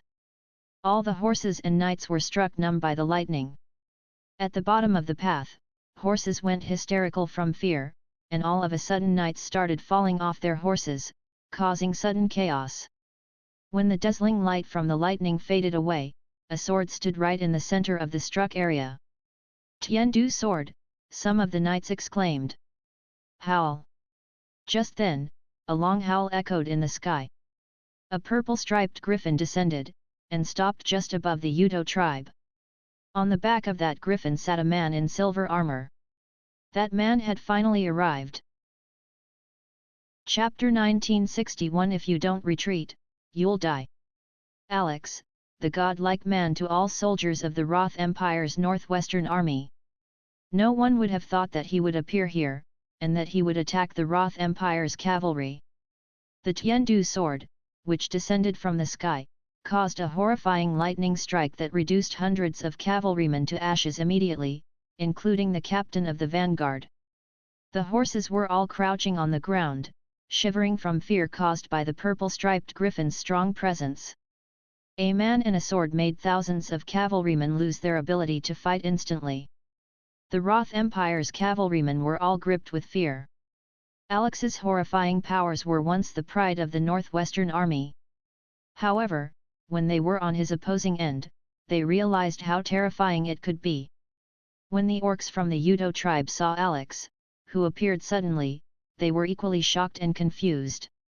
Alex's reputation was even bigger than that of the Roth Empire's king among the orcs. This man represented a battle without loss. He once thrashed the orcs who closed in on the Roth Empire's borders, and had never been defeated before. And right now, this man appeared once again. Only, the first strike of his sword was made against the Roth Empire's cavalry. Haga kept his machete, and moved back slowly. He gathered all the orcs at the city wall, and watched Alex cautiously. He was also confused as to why Alex would appear here and attack the humans. At the valley down the hill, the knights were flustered from the sudden turn of events. The exclamations from up the mountain were enough to indicate the person's identity. It was everyone's god of victory. What's Alex doing here? Charlie was also confused and shocked. As an experienced general who had been at the northwestern border for 3 decades, one could say that he watched Alex's growth from a little soldier, up against all odds, to the god of victory with countless merits and the best knight on the Norland continent. He did hear about whatever happened after that. Alex met with an assassination in Rodu, and went missing thereafter. There were rumors that he was already dead, and there were also rumors saying that he had disappeared. The northwestern military were enraged, and there was almost a revolt, which was later contained. All who were close to Alex were thoroughly uprooted. As Sean's confidant, Charlie had gained a lot of help with his promotion to get to his current position, which allowed him to hold actual power. Just when everyone was about to forget Alex, the latter made a sudden appearance. He was still that knight with no defeats, but he did not belong to the Roth Empire or the Northwestern Army now. He slaughtered several powerhouses successively on his road to revenge, and even attacked the 2 princes. It seemed that assassination back then was not as simple as what rumors made it out to be. Today was the first day of the peace meeting. He should be at the meeting in Chaos City. Why did he appear here all of a sudden? On top of that, he even attacked the Roth Empire's cavalry. The thought of this person that he only had to look up to from behind suddenly becoming his opponent made Charlie's eyelids twitch furiously. He was unable to feel at ease even if he had 30,000 cavalrymen under him. The flame of fury was burning in Mag's eyes. On his way here, he saw the massacred Orc tribes, and none was spared, not even the children. It was difficult to imagine that such a horrible scene that looked just like what the devil would have done actually had been perpetrated by the Roth Empire's cavalry. Mag thought that the Roth Empire wanted land at first. Now, it seemed that they were not satisfied with just that. He looked down, and saw the little tribe in a horrendous state. He found Haga, covered in blood, among the crowd. While he was a little shocked, that sight also appeased him a little. He did not expect the first tribe that he would reach was Haga and Habeng's tribe. Although the tribe had suffered significant damage, at least he prevented the tribe from being exterminated. I am Alex. Roth Empire's cavalry, retreat from this tribe immediately, Mag Alex said. The knights exchanged glances. They had yet to recover from the confusion of Alex's sudden arrival, and now they were to retreat from a tribe that they had finally managed to overwhelm. However, Alex was stronger than an entire tribe. On top of that, he was still well respected in the Northwestern Army. Some of the knights even started to retreat from the Yudo tribe, and even moved behind the Tiandu sword. Mag glanced at these cavalrymen. As knights, obeying orders was their duty. They were definitely not the ones who could influence the decision to attack and wipe out cities. His gaze landed at the valley, and saw a general in black armor surrounded by men. He squinted. That's a familiar face. Charlie. Sean's sly aide. He could also be considered one of the more experienced generals in the Northwestern Army. However, Alex did not expect that Sean would lead the entire army on his own. Down, Mag commanded. The purple-striped griffin dove towards the valley. Immediately, the knights in the valley started to move. The cavalry and magic casters all surrounded Charlie with their weapons out, watching the diving griffin nervously. Do not act rashly, Charlie commanded. He watched the griffin dive towards him, and swallowed his saliva, doing his best to maintain his composure. If Alex wanted to kill, they would not be able to stop him. The first prince still had his arm chopped off despite 6 10th tier powerhouses protecting him. This group of 8th and 9th tier knights and magic casters were just a joke to Alex no matter what they did. The purple-striped griffin paused in midair in front of Charlie. Mag looked down at Charlie, and said coldly, "Who ordered to have the Orc tribes wiped out?" "It's a military order," Charlie replied. "Whose military order?" "It's a military secret, I cannot tell you," Charlie told Alex. Mag squinted. The air around him turned a little colder. "I want all of you out of the Twilight Forest right now." I have a military order to obey. Charlie shook his head, and gripped the long sword at his waist. If you don't retreat, you'll die. Mag's voice echoed throughout the valley. The Tiandu sword which was embedded into the ground on the mountain appeared by Mag's side in a blink of an eye. Charlie pulled out the long sword at his waist as he said coldly, Alex, I know you are very powerful, but you should also clearly know that the armies would not change because of any threat. He was betting that Alex would not dare to kill him, just like how he only chopped off the first prince's arm after breaking through the defense of 6 10th tier powerhouses. Killing the general would be akin to waging a war with the Roth Empire. After those words echoed, the Tiandu sword struck. Charlie was nailed to the ground together with his horse. Mag looked at the adjutant beside Charlie, and said coldly, according to the Roth Empire's military regulations, you are now in charge of the troops. Bring everyone out of the Twilight Forest. Emergency! All the soldiers looked at Charlie, who was nailed to the ground before he could even display any reaction, in horror. Charlie was a powerful 9th tier knight who was battle-hardened, and had plenty of combat experience. However, such a powerful knight was so helpless in front of Alex. The way Alex killed him was just like a giant stepping on an ant. He wouldn't even let him look up. He killed their commanding general. The orcs on the mountain were also shocked to witness that. He's here to help us. Haga was thoughtful. A hint of elation finally appeared on his face. If you all don't retreat, I will cut down that mountain, and keep all of you here to pay for the lives of those innocent orcs who died, Mag said calmly. At the sides of the canyon were steep mountains, and all 30,000 knights were in this canyon. If Alex really cut down a mountain, all of them would be buried here, and nobody would survive. No one doubted that Alex could cut down this mountain. The upper limit of humans was meaningless to him. This wasn't a negotiation. This was an order and a blatant threat. Mag saw that Deputy General frown and flick a glance at the Tiandu sword. We will retreat out of the Twilight Forest immediately, that Deputy General yelled loudly in a quivering voice. He then began to issue orders to retreat. The rear of the formation became the front, and the long formation started to move out. The knights on the slopes began to carry their comrades' bodies on their backs and slowly retreat. They are retreating. We have survived. The orcs in the Udo tribe were so happy that they teared up. Some of the orcs picked up their bows and arrows, but Haga stopped them. Save the wounded. We cannot let any more of our people die, Haga ordered. Looking at his devastated tribe, this tough guy's eyes turned red. Mag kept the Tiandu sword as he watched the cavalry leave the canyon. Then, he returned to the Udo tribe in the griffin's back. Thank you so much for saving the Udo tribe. Haga placed his hand over his heart, and bowed to Mag. The other orcs also put down their stuff, and bowed deeply to Mag to show their appreciation.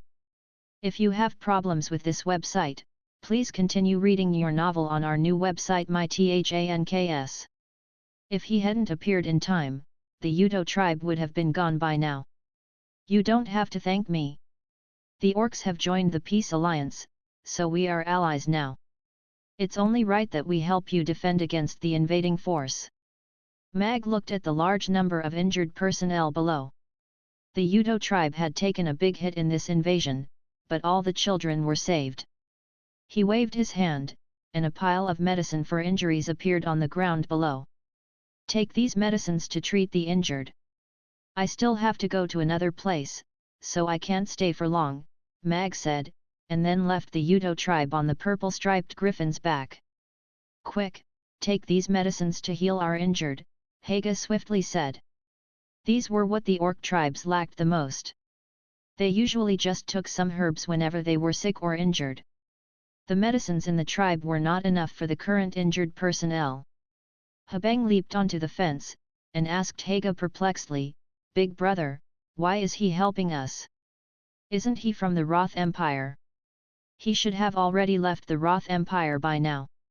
He belongs to the Peace Alliance. We are right to follow the Fok tribe, Haga replied thoughtfully. Ding! The host has successfully stopped a massacre. You have received 4,000 mission points. A voice appeared in Mag's mind, interrupting his thoughts. Mission points. Mag furrowed his brows. What's that, system? Maintaining the world's peace is a very broad task. Therefore, this mission will be using the mission points format to gauge the host's completion rate. Please continue to work hard to maintain the world's peace, host, the system said. Mag looked at the 124,000 mission points that he had already accumulated. It seemed like his debate with Andre at the peace meeting was awarded 120,000 mission points by the system. The population of the Udo tribe was about 4,000 to 5,000. Mag stopped the massacre, and he was awarded 4,000 mission points. This meant that one life was one mission point. Interesting. Mag was thoughtful. He continued, however, system, what is the ultimate reward for this mission? It can't just be a dish's recipe, right? This mission reward is flexible. It will depend on the mission points that the host accumulated.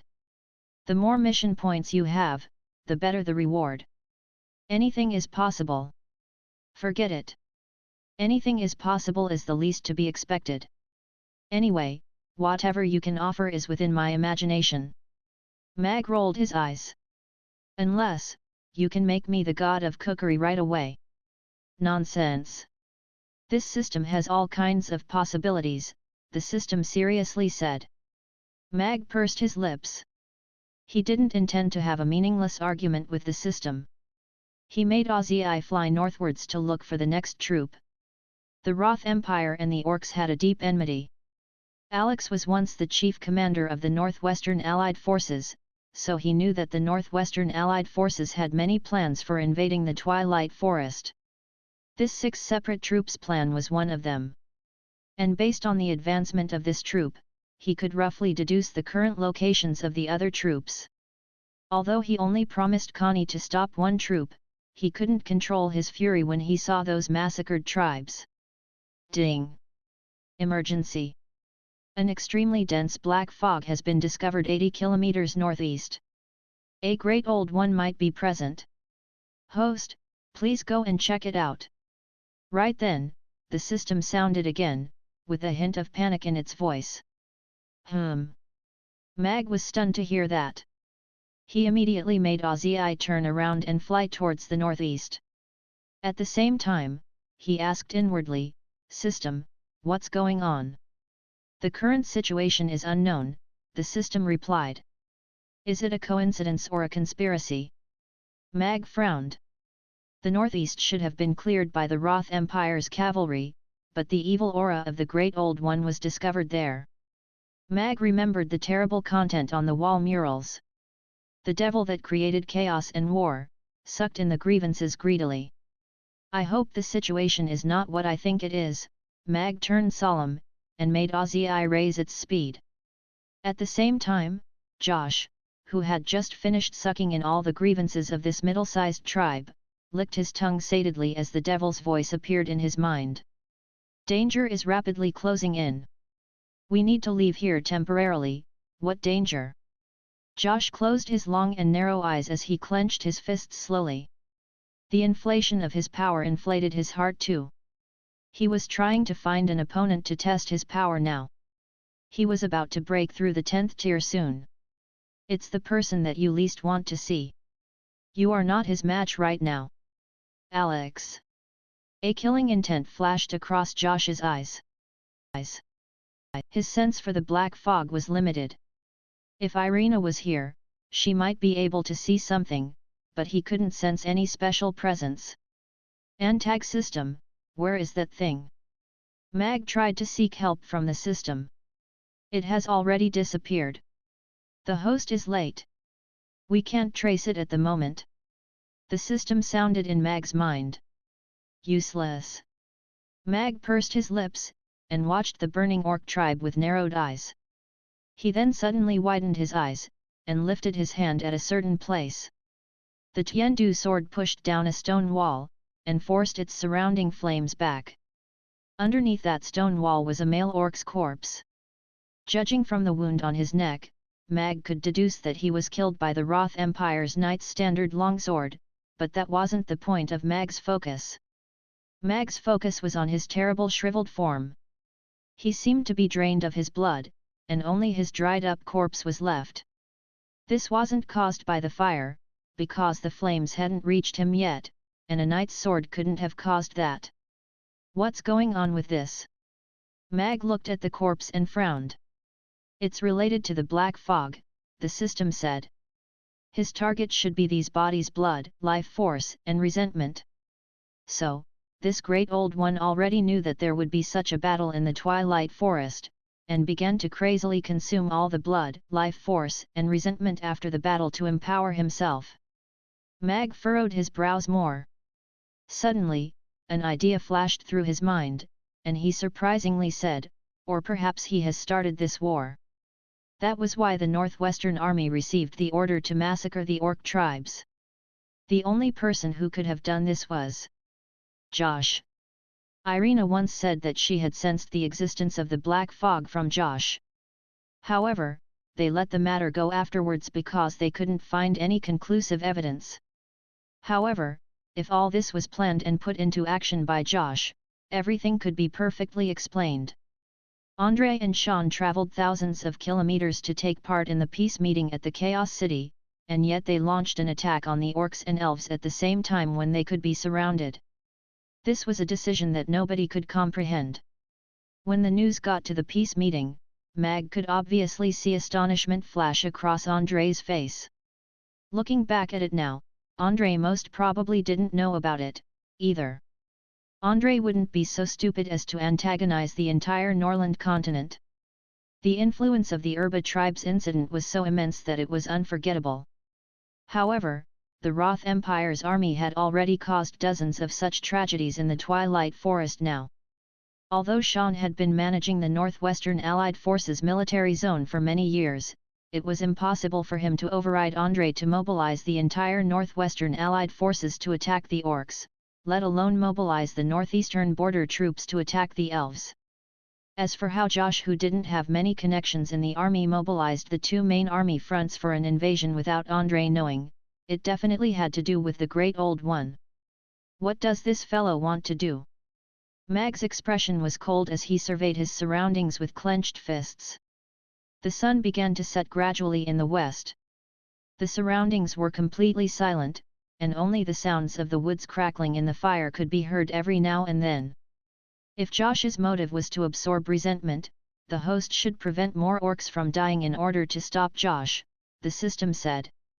If you have problems with this website, please continue reading your novel on our new website mythanks.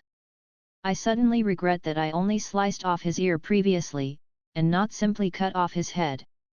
Mag kept the photo stone, and leaped onto the griffin's back. He looked at the corpse that was being slowly consumed by the fire, and gravely said, "Next time, he'll have no more chances. When can I appear in front of Alex properly, and stomp him into the ground?" In a dark ravine dozens of kilometers away, Josh walked out from the dark with a grimace. "Soon, you can do that, very soon," the devil's low murmur sounded next to his ear. "Big Sister Annie, do you think Father and Mother have forgotten about us? We haven't eaten lunch, and now we can't even get in." Amy sat on the steps of Mamie Restaurant, and propped her chin on her hands as she turned her head sideways to ask Annie. Her chubby face was filled with a hint of melancholy. Annie shook her head with a smile as she stroked Amy's head to console her. "But, I really want to eat roast goose." Amy looked at Ugly Duckling in her arms and gulped. Ugly Duckling, who was lying comfortably, suddenly looked at Amy with fear before slowly shifting itself towards Annie and away from Amy. General Iman looked at the empty castle in front of him, and couldn't help chuckling. "The Elves are really so weak that we cannot even sense that it was once a race that was stronger than the Roth Empire." As the chief commander of the force that invaded the Wind Forest in a 10th tier, he had led 50,000 Empire's knights straight into the core area of the Wind Forest, without encountering any organized resistance at all. This Roth Empire's neighbor had displayed a surprisingly low combat force and defensive power. According to this progress, he could incorporate the entire Wind Forest into the Roth Empire's territory with just 50,000 knights. He wouldn't even require any help from the Empire. When he thought of this immense, brilliant achievement in war that was going to carve his name into the Empire's history books, Iman's fleshy face became even more twisted. After going through this castle, we will march towards the Tree of Life. Tonight, we will drink from the Spring of Life and sleep under the Tree of Life with beautiful elves in our arms. Iman shouted. These words caused a series of cheers. The knights, who were tired after marching rapidly, were suddenly energized, and they continued marching with Iman. The City of Life built in the forest could be vaguely seen afar. That was the symbol of the elves and the last line of defense of the elven race. Their advancement without meeting any resistance had slowly inflated these knights' morale. They thought that as long as they reached a place, the latter would become the Roth Empire's territory. The elves didn't even have the courage to fight back. There were no high walls at the City of Life, just a seal barrier. The nobility in the city were panicking now. Bad news had been spreading back from the front one after another. The Roth Empire's cavalry was getting closer and closer to the City of Life, but the elves had no way to fight back. It was such a headache. Report. The Roth Empire's cavalry is only 50 kilometers away from the City of Life, and they are still marching rapidly. They are expected to arrive at the City of Life in approximately 1 hour. Report. The advanced force of the garrison will arrive at the City of Life in 3 hours. The two bad pieces of news were sent to the meeting tent almost simultaneously, making all elves look even worse. See, I already said that we cannot resist them. The Roth Empire is too powerful. We may be able to maintain our current dignity if we surrender and become the Roth Empire's vassal state, Elliot said in a trembling voice with an ashen expression. There were only 5,000 garrison troops in the City of Life now. Due to the worsened relationship with the goblins because of the Night Elves incident, most of the garrison was stationed at the southern border. The City of Life could be described as being in a perilous state due to the current invasion of the 50,000 Roth Empire's knights. Pessimism was spreading in the tent now. Sally suddenly ordered, "Men, lock Elliot up for undermining the morale of our army." "Why you are locking me up? I'm your father." Elliot puffed and glared at Sally. All the elves stared at one another consciously. They didn't know how to react at that moment. Whoever undermines the morale of our army should be executed. With our enemy approaching, it's already mercy that you are spared. Sally looked at Elliot coldly, and said in a cold voice, "Did you all not hear my order?" Two elves immediately stepped forward, and dragged a cursing Elliot out of the tent.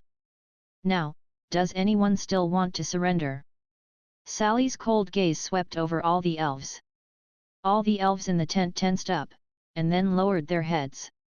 The little maiden's power wasn't really strong, but she already had the presence of a queen. "Master Denton, how long can the City of Life hold up?" Sally asked. All the elves turned towards the quiet old elf sitting in a corner. Denton looked up with a severe expression, and said, "If defending with 5,000 garrison troops, even if we have more 10th-tier powerhouses, I'm afraid we can't last more than 2 hours. We can't even last for 2 hours." Sally frowned. There are no tall walls at the City of Life, and the seal barrier needs the High Priestess to maximize its effectiveness.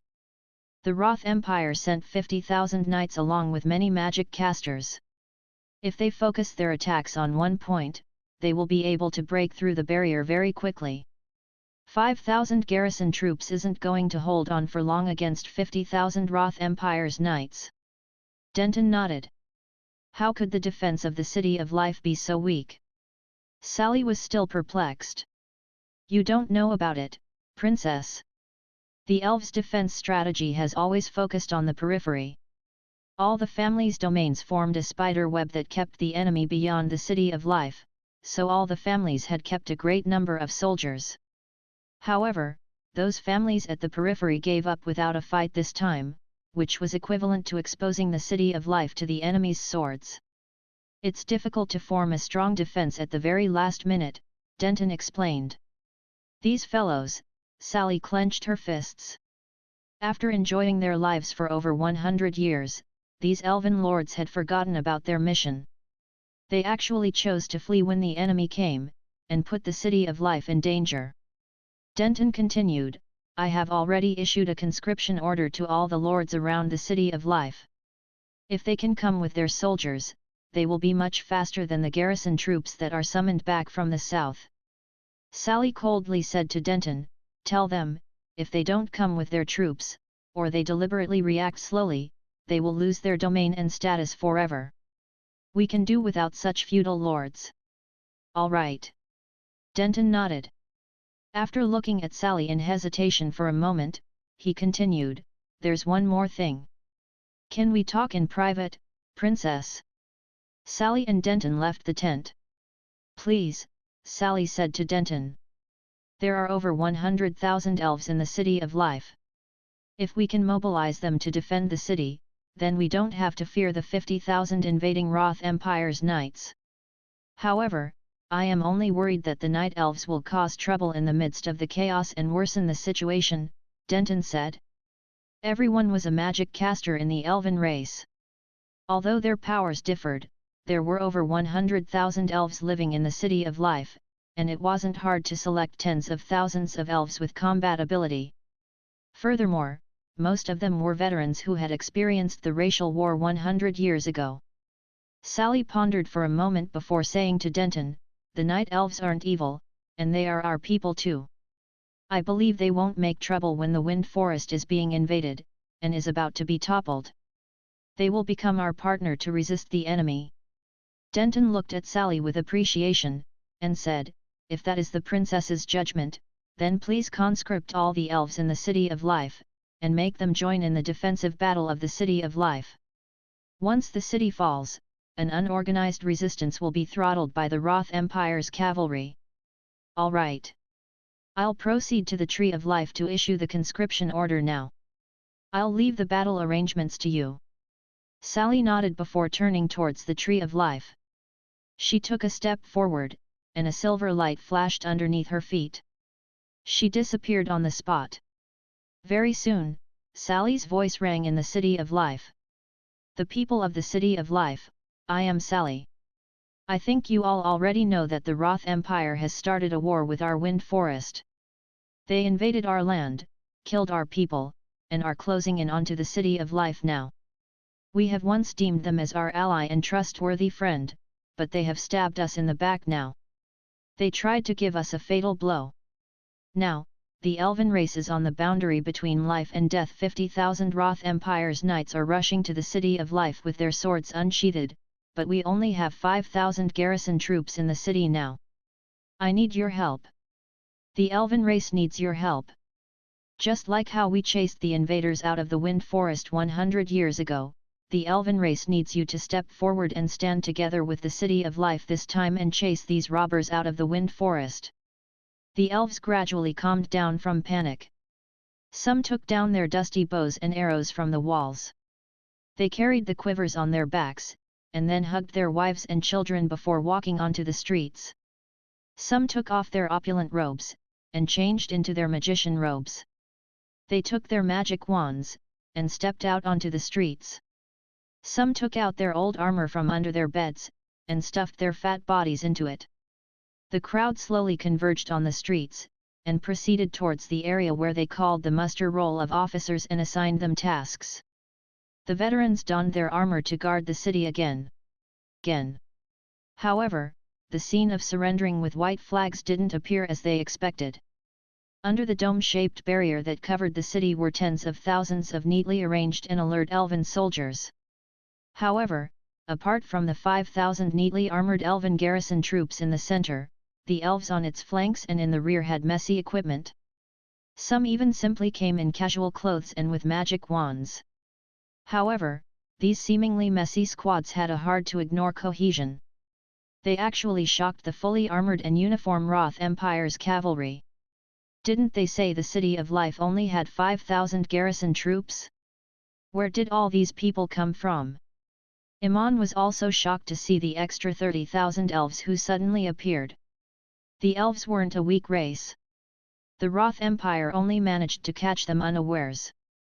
Iman had to take down the City of Life before the garrison troops stationed in the south returned, so this battle could be considered meaningful. Meanwhile, what he was the most worried about was Helena returning to the Wind Forest. By then, the state of disunity would end, and he would have to consider how to evacuate the Roth Empire's cavalry from the Wind Forest. He had seen the elves frantically escaping when they approached. He thought the City of Life would also be in a panic with no defenses, and he could take down the city easily. However, the current situation also puzzled him. This was obviously an army that was put together at the last minute. Many of the fighters didn't even have proper armor. Even if they had it, it looked like an antique from 100 years ago. It didn't fit the wearers at all.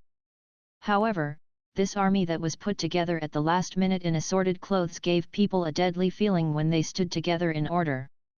Iman gave the order to halt. The two armies were in confrontation 1,000 meters apart. They are just a motley crowd. General, allow me to take 10,000 men with me, and I will take this City of Life down. A lieutenant general came forward with the offer. The other soldiers had a sneer too when they saw these elves' attire. The well-equipped Empire's cavalry could easily crush this motley crew that was assembled at the last minute. General, let's attack. The scouts have reported that the 10,000 soldiers of the advance force of the elven troops stationed in the south will reach the City of Life in 2 hours. We don't have time left, another officer said to Iman too.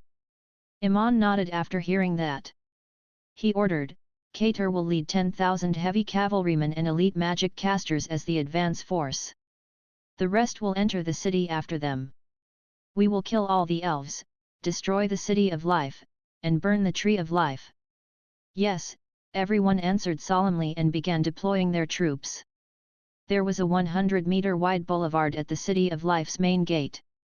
It was very suitable for the cavalry to make a charge. The city didn't have high walls. It only had a wall of trees that was about a man tall. The heavy cavalry in armor could easily bulldoze through that so-called city wall. The champagne gold photomask could be vaguely seen. It looked as thin as a bubble, and could shatter when lightly touched. On this side, Patton, who was standing on a high platform, was also deploying troops. They were setting up a defensive position. Looking at the veterans below, there was a smile on his elderly face. It was as if they had returned to that warring era. It was also this group of people who used their lives to chase the invaders out of the Wind Forest. Very quickly, Kater led 10,000 heavy cavalrymen, and charged towards the City of Life under the cover of dozens of magic casters. If you have problems with this website, please continue reading your novel on our new website mythanks. At the very front of the troops were 10 heavily armored bloodthirsty rhinos. The bloodthirsty rhino was a 5th-tier magic beast. It was manic and bloodthirsty, and had a terrifying ramming force. An adult bloodthirsty rhino could bulldoze a thick city wall easily. Their thick skin coupled with heavy armor made them a meat crusher on battlefields. They were great for invasion. Iman let out these 10 weapons right away to make sure that Kater could quickly rip open a tier in the City of Life's line of defense, and then take down this city. The ground started to tremble crazily when the terrifying 3-meter-tall and 10-odd meters long beasts began running. The piercing animal roars made one's eardrums ache. The 10,000 heavily armored cavalrymen followed right after the bloodthirsty rhinos, and they rushed towards the City of Life like a black flood of steel. Release! The commander gave the order, and thousands of arrows that were engulfed in all kinds of light flew towards those heavily armored cavalrymen. The elves were the sons of nature, and had a natural affinity for magic. Moreover, surviving in nature gave them great archery skills. The arrows that were enhanced with magic were more powerful and lethal. Right then, magical chanting could be heard coming from behind the cavalry. A 10th-tier magic caster and dozens of magic casters summoned a giant magic shield together. The shield hovered over the cavalry. Heavenly fire! Fall! At the same time, Over at the elves' side, a 10th tier magic caster standing at the back yelled coldly. The sky changed color, and gigantic red meteors began to fall from the sky towards that cavalry. Intense magical chanting rang from the elves' side, and all the elements between heavens and earth turned disorderly instantly. Fireballs, icicles, storms, earth spikes. All kinds of magic started to crash towards those cavalrists that were charging over. Caution! The Roth Empire's magic casters went white when they saw the magic that came crashing towards them. A gigantic meteor crashed down onto that shield with a wide coverage, dragging a red tail behind it. The shield popped like a bubble. Boom! The meteor landed, making a loud boom. Flames and gravel exploded outwards, and swallowed all the knights within dozens of meters. The charging formation was instantly shattered. The meteor smashed the shield, hence, the magically enhanced arrows landed without any obstruction. The razor-sharp arrows rained on those heavily armored cavalrymen.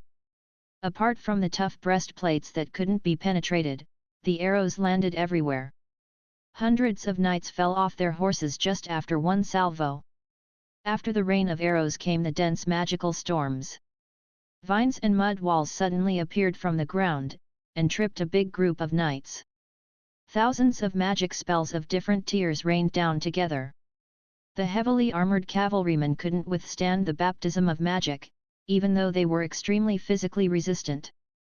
Meanwhile, the 10 bloodthirsty rhinos suddenly fell into a huge ditch when they were about 100 meters away from the magical barrier. Soil and rocks quickly filled that ditch. The ground only shook for a moment before it became quiet. Retreat! Retreat now!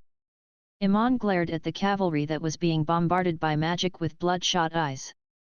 The horn for retreat sounded, but only the 10-odd magic casters at the rear managed to retreat. None of the knights could turn their horses back around in time. Hence, their faces were filled with shock and fear when they saw the mess on the ground. Almost all the 10,000 heavy cavalrymen were annihilated in this magical storm. A few 10th tier magic casters, dozens of 9th tier and 8th tier magic casters, a bunch of 7th tier magic casters, and countless mid-tier magic casters had all deployed their most powerful magic on this land. However, this so-called motley crowd all had smiles on their faces now. My youth has returned. A bald mister rubbed his head and chuckled. The elves around him began to laugh too. Yes, the younger elves might not have seen this scene before, but the veterans were the ones who had worked together to chase the invading demons and orcs out of the wind forest back then. 100 years had passed. Some of them became the nobles in the city of life, while some became vendors and servants in the noble families. Nobody thought they would one day stand together, and resist an invasion from the enemy again. Looking at the people who had once fought along with them at their side, their clothes and status were all vastly different now. They had all once used their lives to exchange for 100 years of peace for this land and home, but now they all ended up with different lives. After 100 years, it was still they who were standing here. This was so laughable. A hint of dejection and shame flashed across many elves' eyes. They, actually all perished. Sally's eyes widened as she watched the 10,000 heavy cavalrymen perish with disbelief. They were the Roth Empire's best-equipped heavy cavalry. She had only hoped the veterans could help to defend the City of Life for 2 hours while waiting for the garrison to return when she summoned these people. So powerful! In the City of Life, those young elves were also watching this scene with an expression of disbelief. This is nothing. The orcs and demons allied forces back then were much more difficult to handle than this. Didn't we chase them out of the forest too? An elf who could barely walk by himself chuckled. Don't look down on this motley crowd. They are the real veterans. The youngsters in the garrison cannot even compare to them. Then, why did some of them become servants? A young elf asked perplexedly. That is the saddest thing. A hint of mockery flashed across the old elf's eyes. The group of people who had fought for this forest and freedom with their lives and blood ended up losing their freedom. Their own people took their freedom away. However, when a crisis arose again, they still came forward without any hesitation. The surrounding elves fell silent as they pondered deeply. On the platform, Patton's eyes were filled with tears. He had once stood on this spot, and commanded the elves as they defeated the invading orc and demon allied forces again and again. 100 years had passed, and their opponent became the Roth Empire, but he was still standing here, and the fighters were still those same fighters. Damn! Bastard! Iman looked at the knights that were lying on the ground with reddened eyes. If you have problems with this website, please continue reading your novel on our new website mythanks. This was his most precious troop, the creme de la creme. The cost of nurturing one heavy cavalry knight was almost 3 times the cost of nurturing one normal knight. This was equivalent to knocking away half of his foundation. What was even worse was that they had died so humiliatingly. They didn't even cause any damage or threat to the City of Life. If he had known that the other party had had so many powerful magic casters, he wouldn't have sent the heavy cavalry as the advance force so carelessly. The deputy general who had suggested attacking earlier asked in a quivering voice, "Gee General, what do we do now?" They had been guarding the borders for years, and knew the few elven lords at the borders fairly well. They knew the elves' internal corruption was bad, and they were mostly cowards. The fact that they encountered no resistance all their way to the City of Life seemed to have proven this point. He had never in his dreams expected to encounter such a setback in the hands of a motley crowd. However, he was also feeling a little lucky. If he had tried to snatch the honor of conquering the city from Kater earlier, he would have been very dead now. Attack! Continue to attack! I want to see how powerful this motley crowd is. Can they really withstand our Roth Empire's cavalry? Iman said through clenched teeth. He waved his hand to summon a few officers, and gave them a set of instructions. A long howl sounded, and a troop of 1,000 steel eagles appeared on the horizon. They split into 2 groups, and began to circle the City of Life. Whoosh, whoosh, whoosh.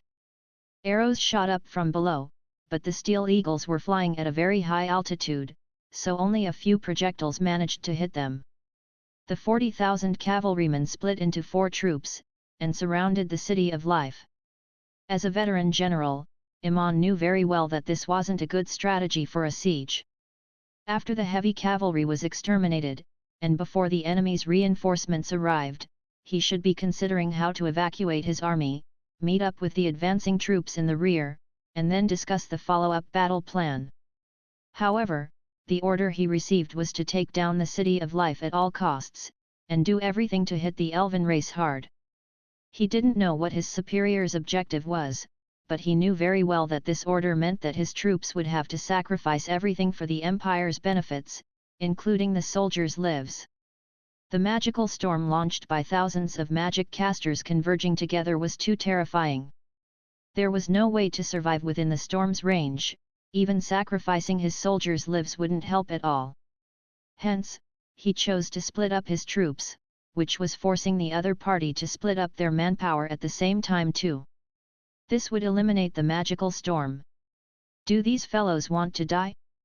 They don't even have reinforcements. Patton watched his enemy changing their formations with disbelief on his face. However, the previous attack's result was unintentional. They had caught their opponent unawares, and that was why they could exterminate the entire contingent of heavy cavalry. He had to adjust when his opponent changed their formations. However, they only need to hang on for another hour now. The surrounding lords were coming with their troops, and the garrison troop was only an hour away from the City of Life. After receiving the signals from all the troops arriving at their destinations, Iman slowly unsheathed his long sword at his waist, and yelled, "Take your shields! Charge at the City of Life!" This time, Iman led the charge. The liger that he was riding sprung forward. Its single leap was over 10 odd meters. It was so fast that even the best elven archer couldn't anticipate his position.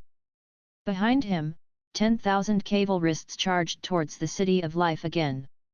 5 troops attacked the City of Life from 5 different directions at the same time. The battle cries were deafening. Right then, the tree of life at the center of the city of life suddenly lit up brightly. Chapter 1967 Get out of the wind forest right now. The Steel Eagle troop also rammed the barrier from the sky, and they slowly converged towards the tree of life in the center of the city of life. Their objective was clearly the tree of life, which was the holy tree that symbolized the elves' soul. Destroying it would destroy the elves' confidence. The protection barrier, without anyone managing it, became fragile under the impact. The elves in the city of life watched the barrier that could shatter any time worriedly. More and more elves went onto the streets to join in the defense of the city. The elven race will cease to exist if we fail to protect the tree of life. SAHDR stood on a rooftop, and looked up at the Steel Eagle troop that was crazily ramming into the barrier above the tree of life. He leaped off the rooftop, and dashed towards the tree of life. At the same time, Sally also turned around and dashed towards the tree of life. Patton could continue to direct the elves to defend the city if the barrier broke down, but she would become the elven race's sinner if the tree of life was destroyed. Plop! A gentle pop that sounded a bubble bursting. That barrier that covered the entire city of life popped. The sky suddenly cleared up. Both sides were taken aback, and they immediately engaged in a terrible melee. The Steel Eagle troop in the sky was also no longer obstructed. They ignored the arrows that were flying towards them from the ground, and dashed towards the tree of life without any care. Their mission was to destroy the tree of life. Whoever achieved that would be greatly rewarded after they returned.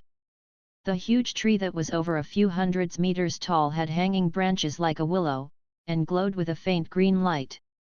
It was mysterious and holy, and its branches swayed gently as if it was alive. It was amazing. "Destroy it," the commander of the Steel Eagle troop yelled, and led the charge, dashing downwards at the tree of life. "No!" all the elves exclaimed. Countless arrows shot at those Steel Eagles from all directions. The Steel Eagles converging over the tree of life decreased by half. However, as they charged at all costs, dozens of Steel Eagles still managed to swoop towards the tree of life quickly. Pessimism and devastation rose in the elves' hearts. Was the tree of life that had survived the racial war going to be destroyed now? This was the holy tree that could communicate with the goddess of life, the source of the spring of life, and the spiritual symbol of the elven race. The knights held their long swords up high, and the Steel Eagles spread out their sharp wings. They would leave their names in the history books when they destroyed this tree. "Little tree, whip them!" Right then, a cold voice suddenly sounded. The tree of life, which was only beaming with a faint green light, suddenly lit up brightly. The gently swaying branches suddenly rose up like whips, creating vague cracks in space before landing on those swooping Steel Eagles downward. Slap! Slap! Slap! Crisp sounds reverberated throughout the sky. The huge Steel Eagles were actually sent flying by the soft branches, and crashed to the ground. Just like swatting flies, the hundreds of Steel Eagles that were flying and swooping around in the sky all crashed to the ground along with their riders, who were knocked out. A golden light flashed, and a figure in a long white dress appeared above the tree of life.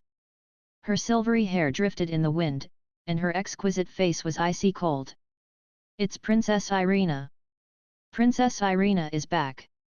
The elves, who still hadn't recovered from the shock of the tree of life's sudden attack, broke out in cheers when they saw Irina, who appeared suddenly.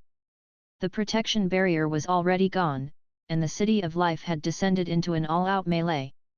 The Roth Empire's knights displayed their extremely tough side in the area of close combat. They forced the elves' allied forces to retreat continuously. The elves' forces were at the breaking point. And at this crucial moment, Irina immediately became the savior in all the elves' hearts when she appeared in the city of life. Sally halted her footsteps, and looked at Irina, who appeared above the tree of life.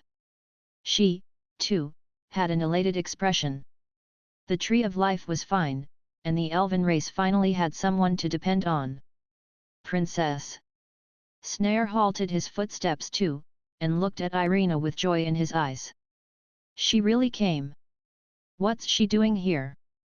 However, there were also some elves looking at Irina with shock and doubts. If Irina called upon the night elves to attack them at this critical time, it would make matters worse. Why is Irina here? Iman was equally shocked. He was prepared for Helena to return, but he didn't expect that the first to arrive was Irina. He quickly looked around him at the same time, wanting to know if Alex came too. Irina hovered in midair as she surveyed the city of life, which had battles in every corner. She watched those elves joining the defensive on their own accord. Apart from being shocked, there was also anger flashing in her eyes. She raised her magic caster's staff, and holy light lit up the entire city of life. The elven warriors and the Roth Empire's knights were forcefully separated by the holy light. The tree of life's branches swayed gently, and a faint green light converged above her head, providing her with an even greater enhancement effect.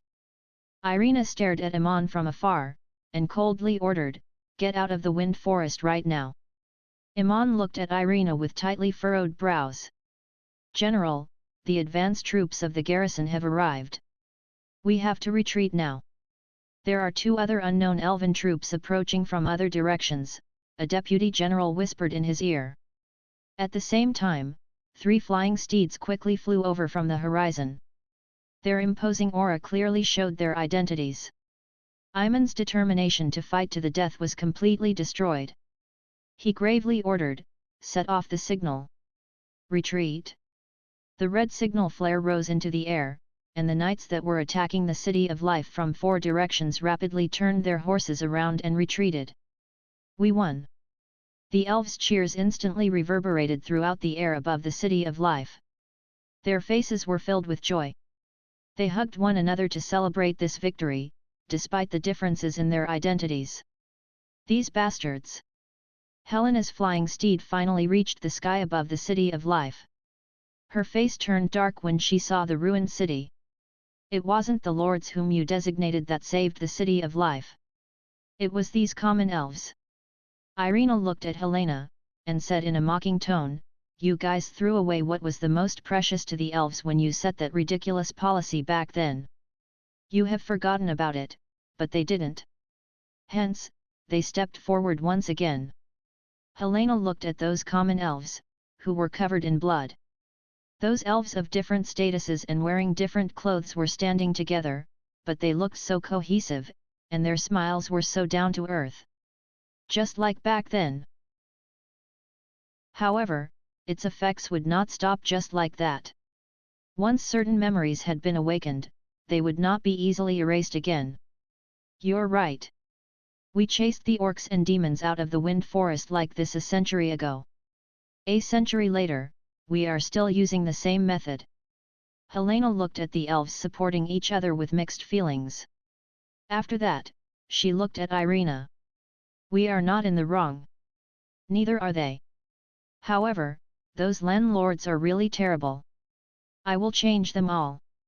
The result will be the same no matter who sits in that position," Irina mocked. After that, she looked at the elves below, and continued, "Besides, when everyone realizes that what you are doing is wrong, do you think you can still maintain this?" The elves below looked up at Irina and Helena. Very quickly, they lowered their heads with differing expressions. Helena looked at Irina as she said coldly, "Your ambition in attempting to break the elves apart will not succeed. You should leave this place now. If you do not have the ability to protect this forest and these people, I will be back again. When that happens, you will see what the elves should be like." Irina reached out and caressed a branch of the tree of life. A golden glow appeared beneath her feet, and she disappeared. The branches of the tree of life swayed slightly, as though it was bidding Irina farewell. "I won't be wrong. This is the only way out for the elves." Helena clenched her fists tightly. "High Priestess, should we give chase to the Roth Empire's cavalry to take back our lost land?" "Please advise," Patton asked Helena. "Patton, I command you to lead an army out immediately to chase out any foreign race from our borders and recover the elves' land," Helena ordered in her usual assertive tone. "Yes." Patton left after receiving the order. "Call all the landlords over for a landlord meeting. I have something to discuss with them, Helena told the elf beside her as she turned around. She paused for a while, and said, "Tell Sally to come to look for me." "Little boss, why aren't you going in? It's so cold outside," Harrison said to Annie and Amy with bewilderment while holding Georgina's hand when he saw the two girls sitting at the steps in front of the door. "We don't have keys. Father is not at home. We're waiting for him to come home." Amy saw the two people hand in hand, and smilingly told Harrison, "Uncle Blue Fatty. Is this beautiful big sister your daughter?" Georgina covered her mouth and laughed. This little girl was not only beautiful, but was also a sweet talker. She actually made her out to be so young. "Do I look that old?" Harrison was not angry when he saw Georgina smile happily. He was just slightly vexed. "That's not exactly it.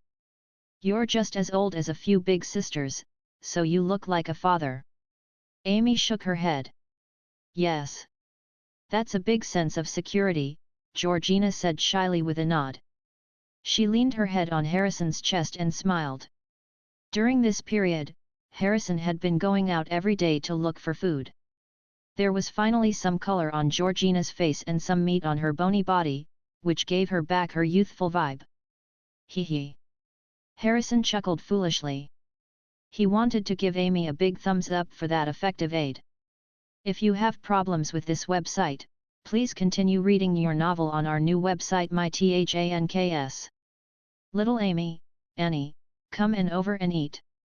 Just then, Zixi walked over from the magic potion shop next door as she called out to the two girls. "All right." Amy's eyes lit up.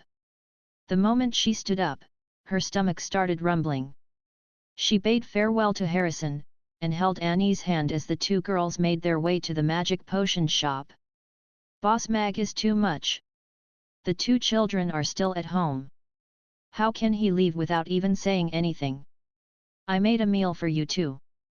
Zixi made a few dishes, and scooped 2 bowls of rice for Amy and Annie.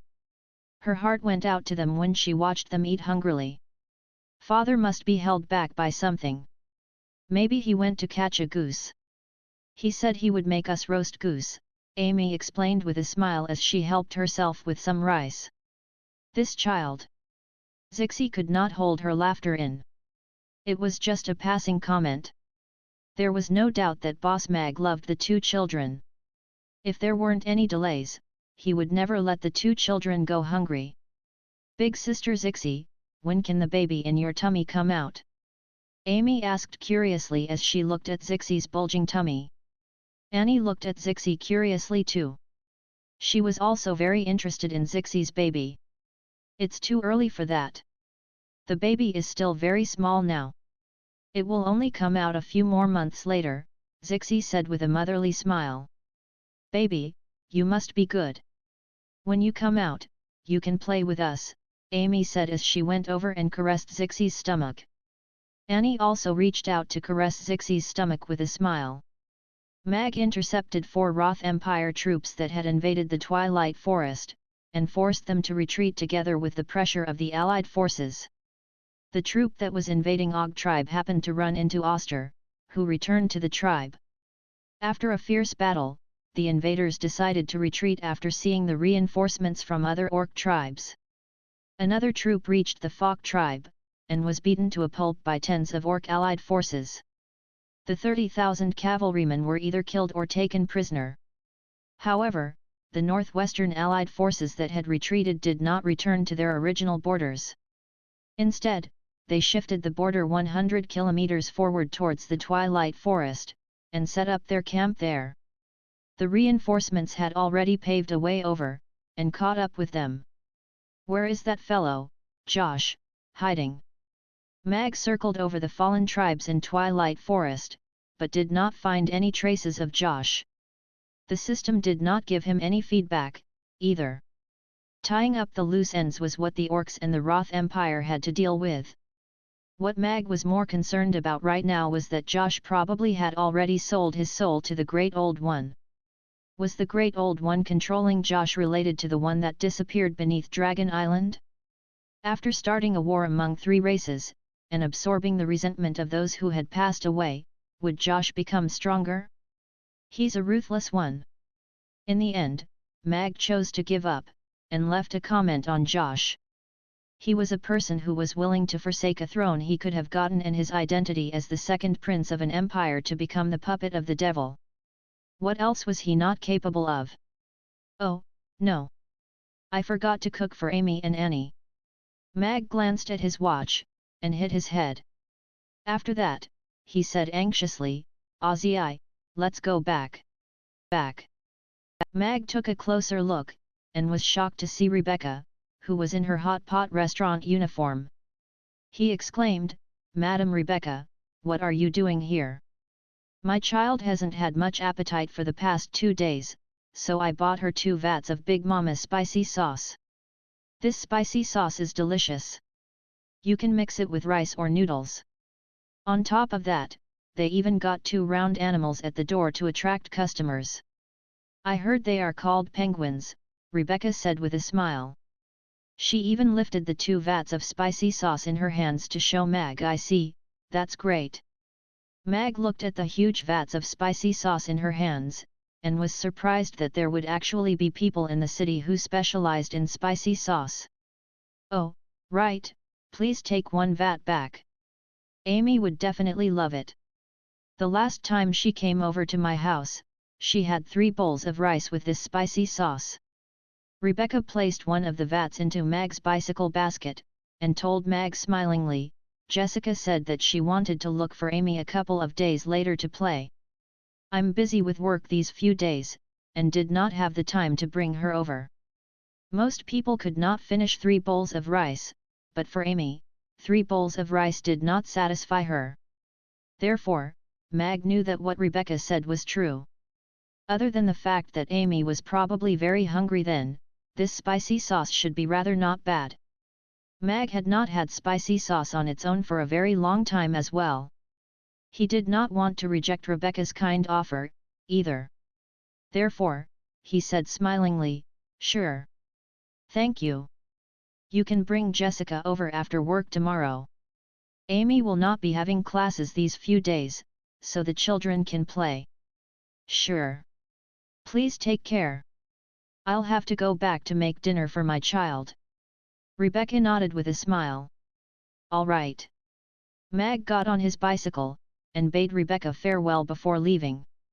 When Mag arrived at the restaurant, the 2 little fellows were playing hopscotch at the restaurant entrance, and Ugly Duckling was crouching at the side, watching them. Zixie was sitting by the magic potion shop, knitting her sweater. There was a heater by her feet, and she would look up regularly to check on the 2 children.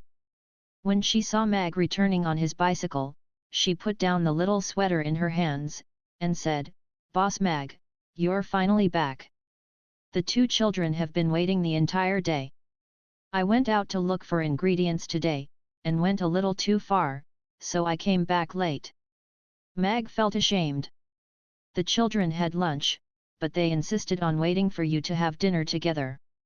Do make some food for them quickly, Zixie said as she glanced at the fat goose and ceramic vat in Mag's bicycle basket. Thank you. I even troubled you to cook for the 2 children. Mag thanked her. Father, you're back. Amy also realized that Mag was back, and quickly dashed over straight into his embrace. You must be hungry, hey. Mag said with a pampering smile as he picked Amy up. Hum. I'm hungry. Amy nodded honestly. At the same time, her stomach grumbled cooperatively. She looked over at the big fat goose in Mag's bicycle basket. Yes. Tonight, Father will make you a roast goose. Mag nodded with a smile. He looked at Annie, who came over with a smile, and reached his hand out to stroke her head. Our Annie must be hungry too. Let's go home. I'll make your food. Annie nodded and smiled brightly. Mag opened the door and entered. He already had in mind the need to pass Annie and Annie keys so that the 2 children could also go home on their own, and would not have to wait pitifully outside even if he was not home. System, you're not intelligent at all, Mag criticized in his heart. The system is not obliged to take care of your children, nor do I have the right to open the door, the system retorted. Father, both you and mother have been out the entire day. Did you two go on a secret date and forgot about us? Amy followed behind Mag, walking with her hands behind her, just like a little adult. Annie looked at Mag as well. Mag felt a little awkward. The incident today happened so suddenly that he really forgot about going back home to cook. That's not true. I've been looking for him the entire day. I thought he went on a date with someone. Just then, a teasing voice sounded, and Irina appeared in the restaurant, looking at Mag with a smile. Is it really like that? Amy looked at Mag, and then at Irina. Mag spread his hands, and said, that's absurd. It's as silly as a goose. Silly goose. Amy blinked. She pointed at the big fat goose with its head hanging out of the basket, and asked, you mean it? No, it's a penguin. Mag smiled. He looked at Irina's expression, and guessed that there was no big problem with the wind forest. He parked his bicycle properly, and said, take a seat. I'll go wash up and change before coming down to make dinner for you. I want to go get a shower too. Irina walked towards the stairs. Together. Mag replied subconsciously. I have a private bathroom in my room. Irina glanced at Mag, and showed an ambiguous smile. After that, she went upstairs. What does that smile mean? Mag raised his brow, and went upstairs. Mag took a quick shower, and came down in his chef's suit. When he went to get the goose, Mag brought the vat of spicy sauce along with him, and told Amy, this is the spicy sauce that Auntie Rebecca told me to bring for you. She said you liked it. Also, Jessica will be coming over tomorrow to play with you. I like this spicy sauce. It's super good. Amy went up to Mag, hugged the vat of spicy sauce, and said happily, that's awesome. I haven't played with Jessica in a long time. Mag brought the goose into the kitchen. It was a mixed breed between a black goose and a wild goose. It was only 3 months old, but it was exceptionally fat and tender, and was a top-quality goose that the system specially bred to make roast goose. The roast goose and the grilled duck were not the same, be it in regard to how the ingredients were prepared, the cooking method, or how the dish was eaten. Mag bled the goose dry, plucked out its feathers, chopped off its feet and wings, took out the innards, and blew in it to separate the skin and the meat. All these steps were muscle memory in Mag from the moment he stepped out from the test field for the god of cookery. Making a good roast goose was a very technical job.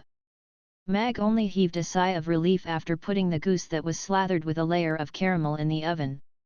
It was his first time making the roast goose in a real kitchen, and he was a little nervous as to whether the perfect roast goose could be presented. Mag made a few more dishes while waiting for the roast goose to cook. When the oven timer dinged, Mag had already made a table full of dishes. He opened the oven, and pulled out the roast goose that was cooked to a nice golden brown. The fragrance started wafting out. Gulp! The 3 people standing at the kitchen door swallowed their saliva almost at the same time. Roast goose, Mag nodded with satisfaction as he held the roast goose in one hand. Its color was perfect, and the smell was authentic. It was a top-grade roast goose.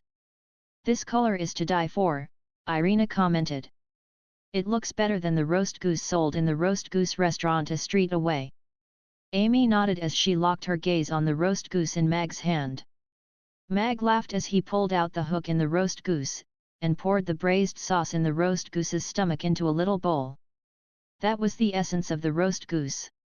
The rich fragrance of the spices came from there, and it still had an important purpose. Compared to the delicate slicing method used for a roast duck, a roast goose was cut in a simpler way. Mag took fathead fish, and placed the roast goose on a clean chopping block. After that, he chopped the roast goose into equal portions, and plated them.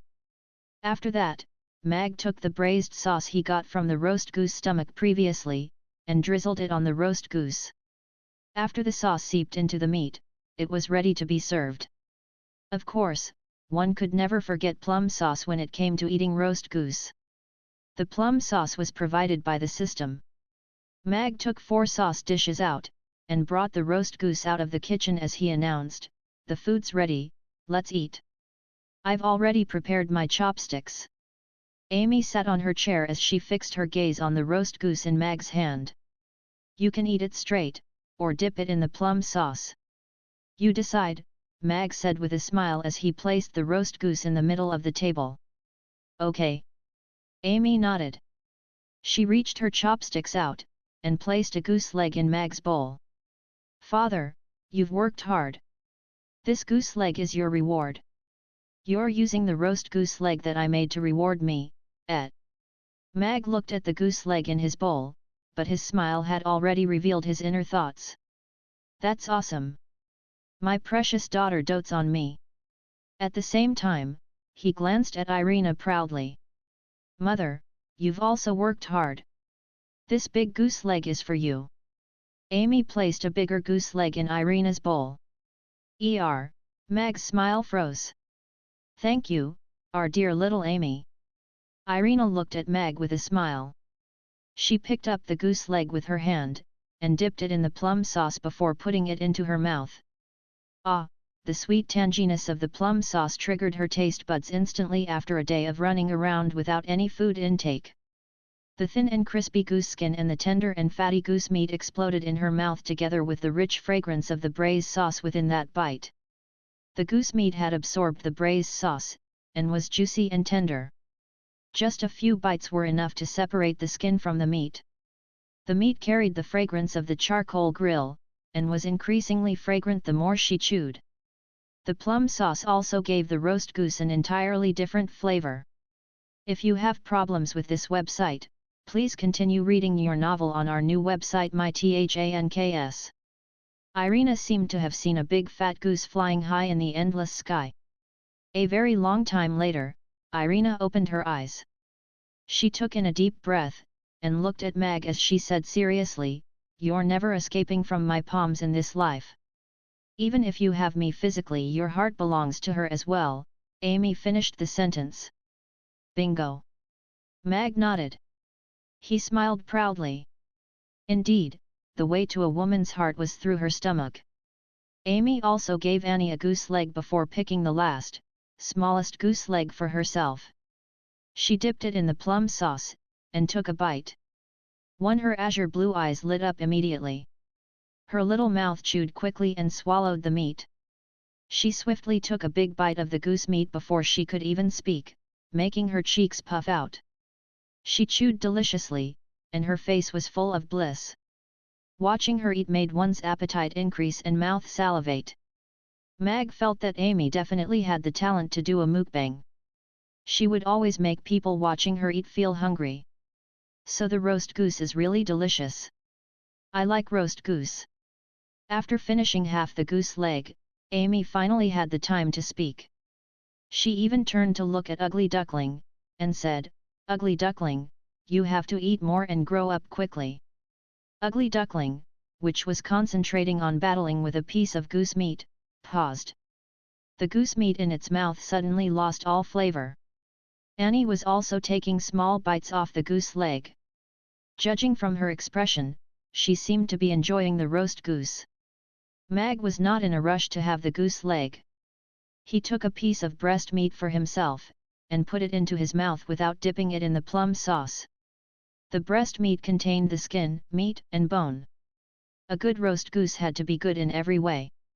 The skin was crispy and fragrant. The malt candy seasoning gave it a hint of sweetness as one chewed it. The skin, meat, and bone seemed to be stuck together, but they were actually easily separated in a single bite. The braised sauce had already been infused into the bone. Therefore, chewing the bone and the skin together made it even more fragrant. The plump and tender goose meat had just the right amount of fat so that it was not too greasy. Yes. This is a perfect roast goose. Mag swallowed the meat and nodded with satisfaction. As an experienced foodie, Mag knew that the roast goose was ranked as one of the top dishes in Cantonese cuisine. He had tried the dish made by several experts, and had also dissed many for it, but he had never gotten such an experience when eating the roast goose made by any other chef. This is marvelous. I am almost smitten by myself. Mag sighed. That was rather embarrassing. However, being able to achieve that meant that Mag did not let down the compilation of roast goose recipes from all the experts. Dinner ended joyously. The two children brought Ugly Duckling upstairs to play, while Mag started clearing the table. What's the situation with the orcs like? Irina asked Mag while helping to clear the chopsticks. The Roth Empire caused tens of orc tribes to turn into the Urba tribe. Many tribes were slaughtered with none surviving, not even the children, Mag said solemnly. Andrei, that old scoundrel. Isn't he afraid of the fury from the masses? Irina raged. This might not be Andrei's orders. Mag shook his head. I discovered the existence of a suspicious black fog in one of the massacred tribes, and I also saw this. Mag took out a photo stone, and showed Irina the corpses of the orcs that had their spirit and blood sucked dry. This is. I suspect that Josh has sold his soul to the devil, and waged a war with the orcs and elves behind Andrei's back. In addition, he ordered the orc tribes to be massacred so that he could increase his powers by sucking the resentment of the dead orcs. You've detected the black fog near him previously. I guess that was when he had gotten into contact with the Great Old Ones, Mag said. If that's the case, we have to find him quickly and kill him. Irina's expression turned serious. Would he be in Rodu now? Chapter 1971 Charge, and that's all.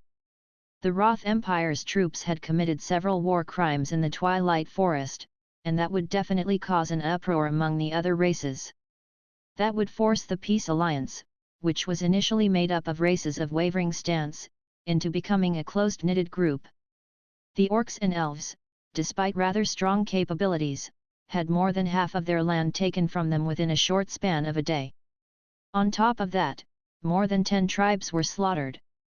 If the Roth Empire had targeted the dwarves or the goblins, the entire race would have been wiped out.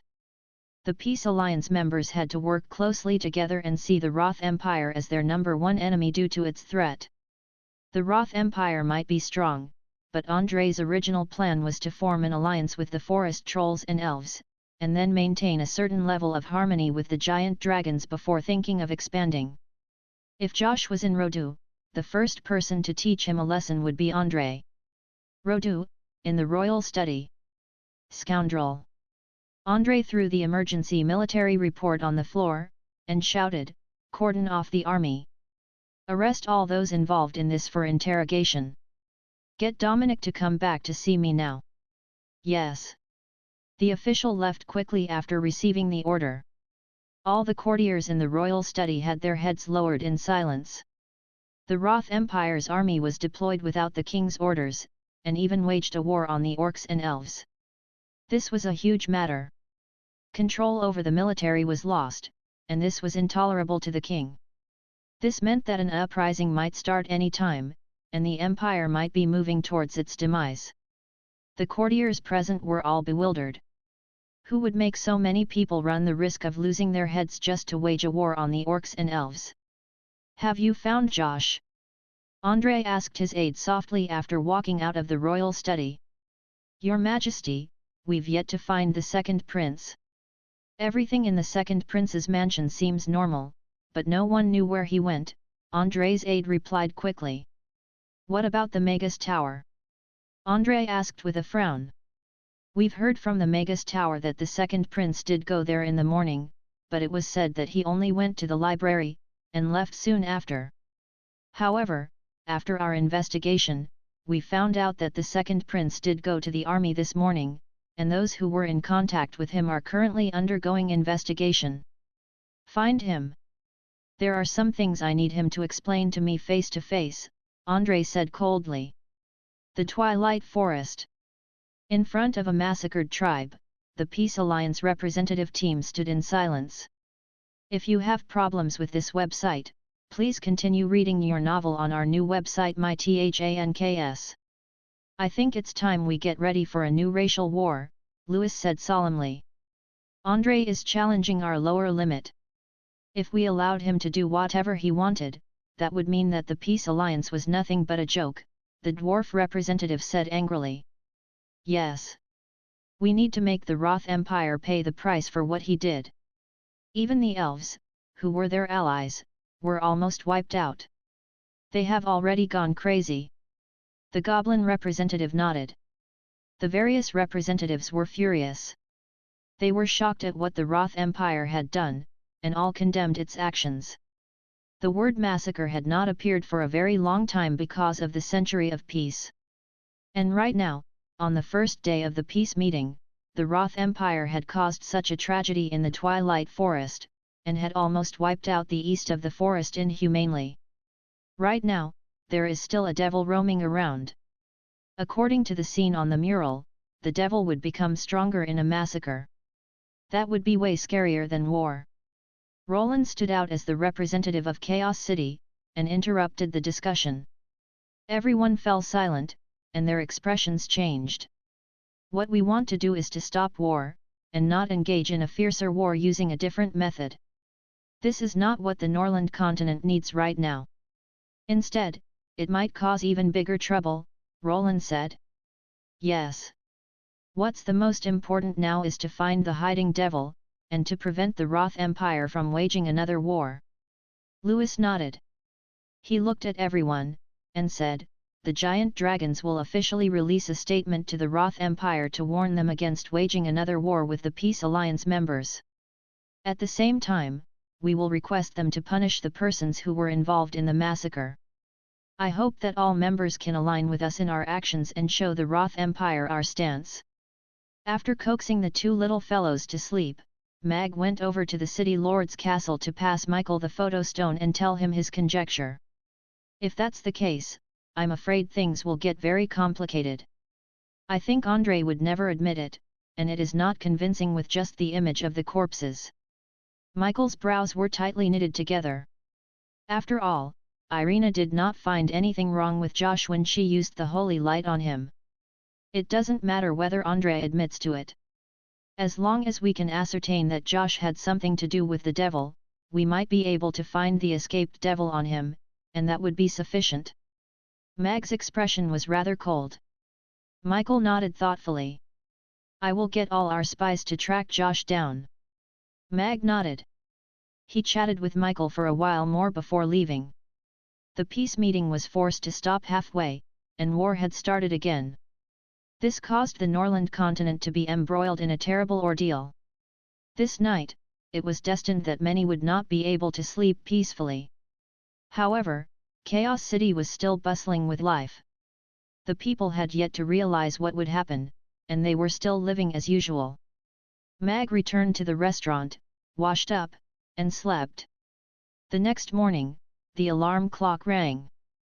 Mag opened his eyes, shut the alarm clock, and got up. After standing his customers up for 2 days, Mamie Restaurant should resume operations today. A new product launched this afternoon, roast goose. Mag wrote the notice on a small blackboard, and hung it on the door to quench the raging fury of the customers. Our luck's not bad. It seems like we're in for a treat today. Boss Mag has finally opened his doors, Harrison told the sleepy Georgina after seeing the long line from afar. Hey! Georgina blinked. Soybean milk and yoshao is the best breakfast combination. Add a bowl of tofu pudding, and you will have the perfect breakfast, Harrison said with a smile. I like tofu pudding. Georgina's eyes lit up. Her sleepiness was dispelled all of a sudden. She pulled Harrison and sprinted towards Mamie Restaurant. The tofu pudding was a hot favorite, and she would not have any if she was late. Roast goose? It's rare for Boss Mag to give the dish such a simple name. Now, how would he have roasted it? Needless to say, he would definitely roast it to the ultimate goodness. Boss Mag stopped work for 2 days to create the new product. There's no need to doubt it. Charge and that's all. The customers lining up at the door were already in a fervent discussion. Chapter 1972 Have you seen my goose? Amy came downstairs in a pretty dress, and expectantly asked, "Father, when will Jessica come? Her mother will bring her over when she goes to work." "Little Amy, you only need to wait for her at home," Mag replied with a smile. "All right." Amy nodded. She picked up Ugly Duckling, who was at her feet, and also asked, "Then, when can we eat roast goose again?" Ugly Duckling, which had sleepy eyes, instantly opened them wide, and looked at Mag and Amy warily, as if it was worried that it would become the ingredient. "If little Amy likes it, we can have roast goose again for lunch," Mag said with a smile. He turned his gaze, and looked at Ugly Duckling smilingly. "However, we still don't have a goose for today." "Meow, meow, meow." Ugly Duckling perked its head up, and called out to Mag in a panic, as if it was trying to declare its identity. Yes. The story said that the Ugly Duckling grew wings when spring came, and flew into the sky, becoming a white swan. Amy nodded, and seriously said to Ugly Duckling, "Ugly Duckling, spring is almost here, and you already know how to fly too. It's time to cook you. Face your fate." "Meow, meow." Ugly Duckling glared at the father and daughter. "I might not be a real duck, but you guys are real animals." Mag stopped teasing Ugly Duckling, and asked Amy, "All right, what do you want to have for breakfast?" "Father will make it for you." "I want to eat yoshao. I want to dip it in the spicy sauce."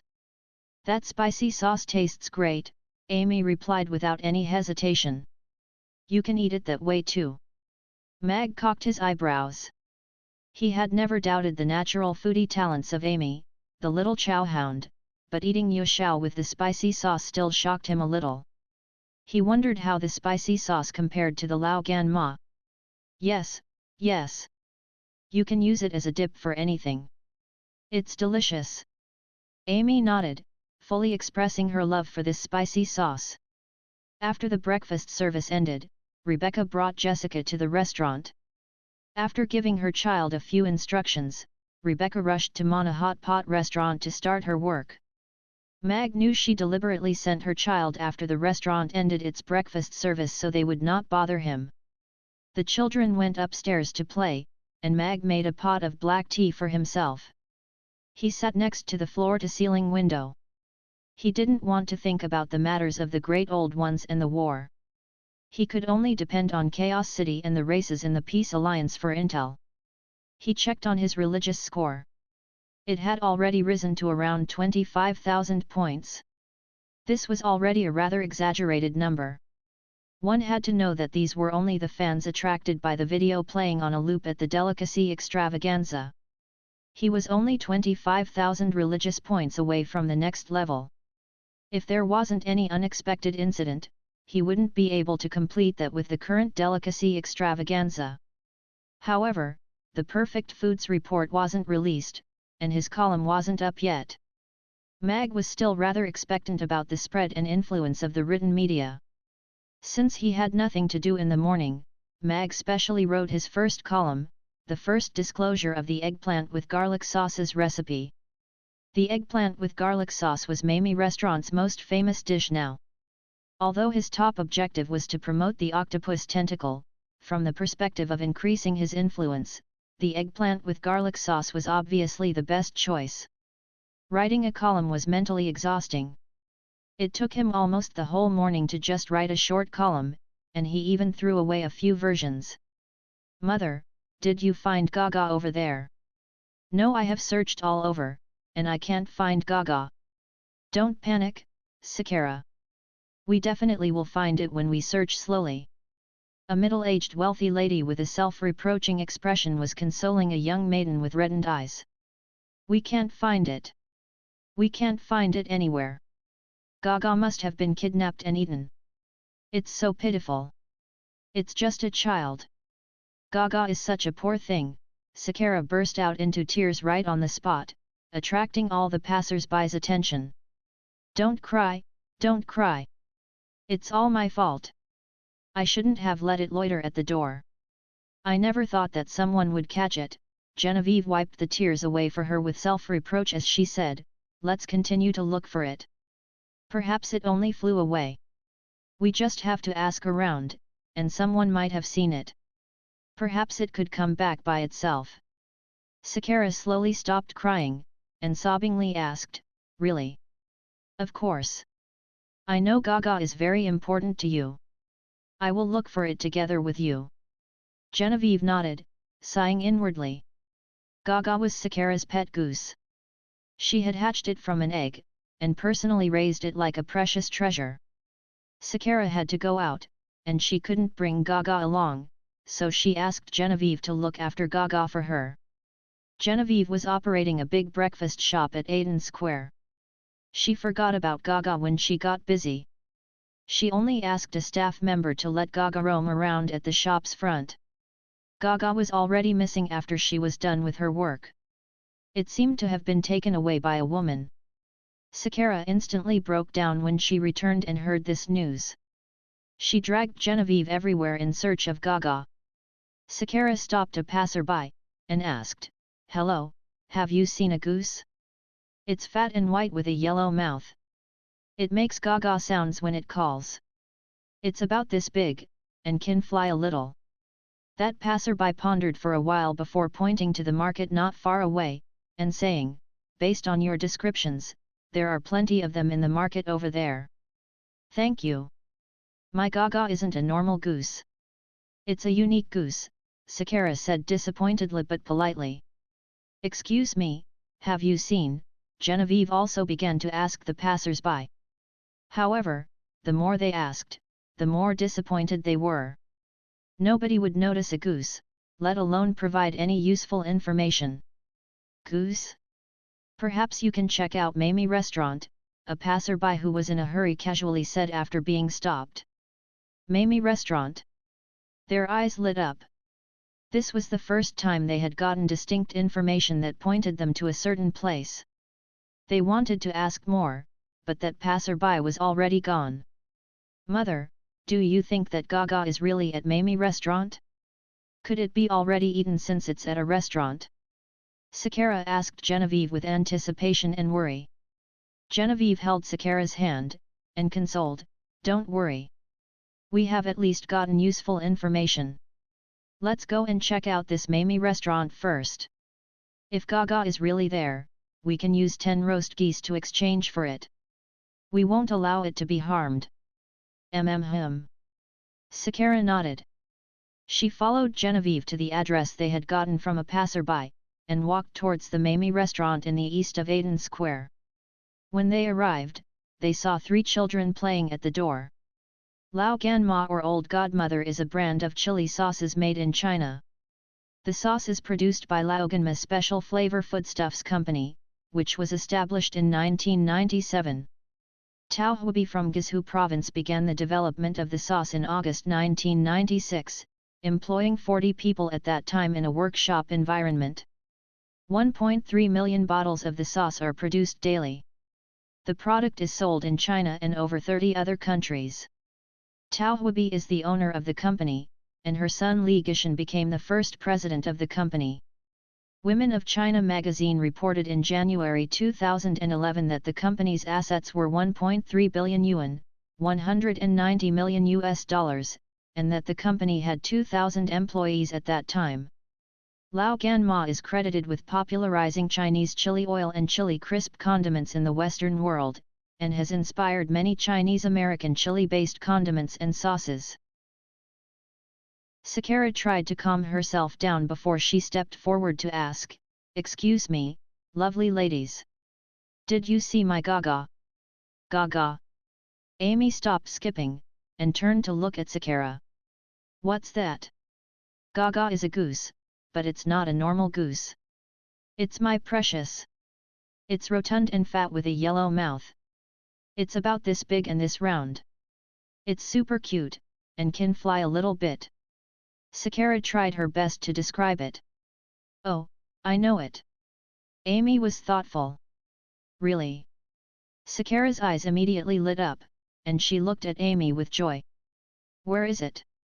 The eyes of Genevieve, who didn't have high hopes, also lit up, and she looked at Amy nervously. She knew how important Gaga was to Sakara. If Gaga was indeed lost because of her, SAHDR would be sad for a very long time. Here. Amy turned around, and lifted up Ugly Duckling, which was napping on the steps. See, is it this one? Ugly Duckling had a befuddled expression. What? SAHDR and Genevieve both had question marks all over their faces. Although this orange cat was also round and fat, had a yellow mouth, and was super cute, it was still a cat. She was obviously looking for a goose. Don't be fooled by its appearance. It's actually an ugly duckling, and it can fly a little too. When spring comes, it will become a white swan, and soar freely in the sky. Of course, it may not be able to fly, because it's too fat, but that's fine. It can still be made into a roast goose, Amy explained. Meow, meow. Ugly Duckling's eyes widened. Listen to her, is she talking sense? SAHDR's and Genevieve's eyes also widened. Although they didn't understand what Amy was saying, they heard that she wanted to make a goose into a roast goose. Heavens! Gaga is so adorable. How could you guys eat it? Tears welled up in SAHDR's eyes. Today's new product is the roast goose. I love to eat roast goose the most. It's even more delicious than the duck. Yes. I wonder how Boss Mag roasts it. The roast goose at the square's exit is quite nice too. He has to skin the goose first. Otherwise, he can't get rid of the feathers on it. The customers began to arrive one by one. They saw the little blackboard on the restaurant's door, and many customers who saw it for the first time started to discuss it. Gaga, you have died horribly, SAHDR couldn't stand that, and burst out in tears on the spot. This wretched howl scared the customers, and they all looked at her in shock. If you have problems with this website, please continue reading your novel on our new website mythanks. Genevieve smiled at the customers apologetically before she pulled SAHDR's hand, and said, they are not talking about Gaga. Don't cry. But they are eating geese. This restaurant roasts geese. Gaga is so pitiful, SAHDR still wanted to cry. Genevieve only wanted to kick the guy who guided them here without listening to them properly. He sent them to a restaurant that wasn't friendly to geese at all, and gave SAHDR bad associations. Then, we will go to some other places to look for it. Perhaps Gaga has gone to other places. It shouldn't have come so far. Genevieve wanted to bring SAHDR away from this miserable place. She was afraid SAHDR would feel more terrible when she saw the roast goose and thought of Gaga. SAHDR wiped off her tears, looked at Mamie Restaurant with a convinced gaze, and said with conviction, no, I believe Gaga is here. I'm going to save it. But, Genevieve looked at the exquisite restaurant. As a lady boss operating a breakfast shop at Aden Square, she was familiar with this Mamie Restaurant. It was deemed the #1 restaurant of Chaos City and the miracle of the industry. Even she herself wasn't going to believe that Mamie Restaurant's boss had stolen their goose. When the buying stops, the killing can too. I want to meet this restaurant's boss, and make him release Gaga and stop killing geese, SAHDR said with conviction. Genevieve pulled SAHDR aside, and said in a low voice, SAHDR, as a goose lover, although Mother understands your feelings, we have to discuss this first. Although Gaga is very cute and important to you, we cannot stop others from eating geese because of this. But, Gaga, Amy, who was listening at the side, looked at SAHDR, and interrupted, if a rice lover appears one day, are you going to starve yourself to death, big sister? SAHDR was rendered speechless at that moment. Furthermore, roast goose is really delicious. You can try it too, big sister. You will forget about the Gaga that flies away after eating our roast goose. Amy didn't forget to promote the restaurant's new product. I'm not eating, SAHDR quickly shook her head. Let's go. Genevieve held SAHDR's hand. No.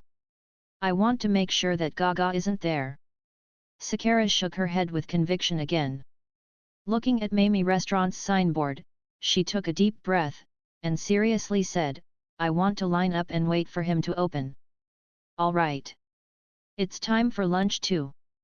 Let's have our lunch here, and try the skills of the chef of Chaos City's #1 restaurant. Genevieve stopped persuading her. At least this was better than running around like a headless chicken.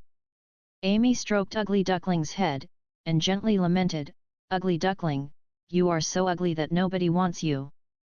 Meow, meow. I want it. Ugly Duckling is so adorable.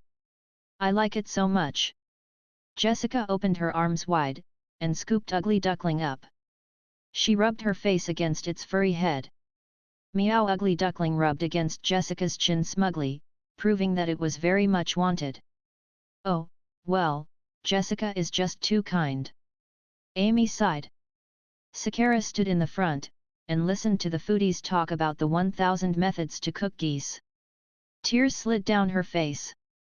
They are so cruel. Sakara restrained her sadness while wiping away her tears. Her tummy started growling too. Yes. How can they subject us, two women who haven't had breakfast, to such seduction at this time now? Genevieve nodded in agreement.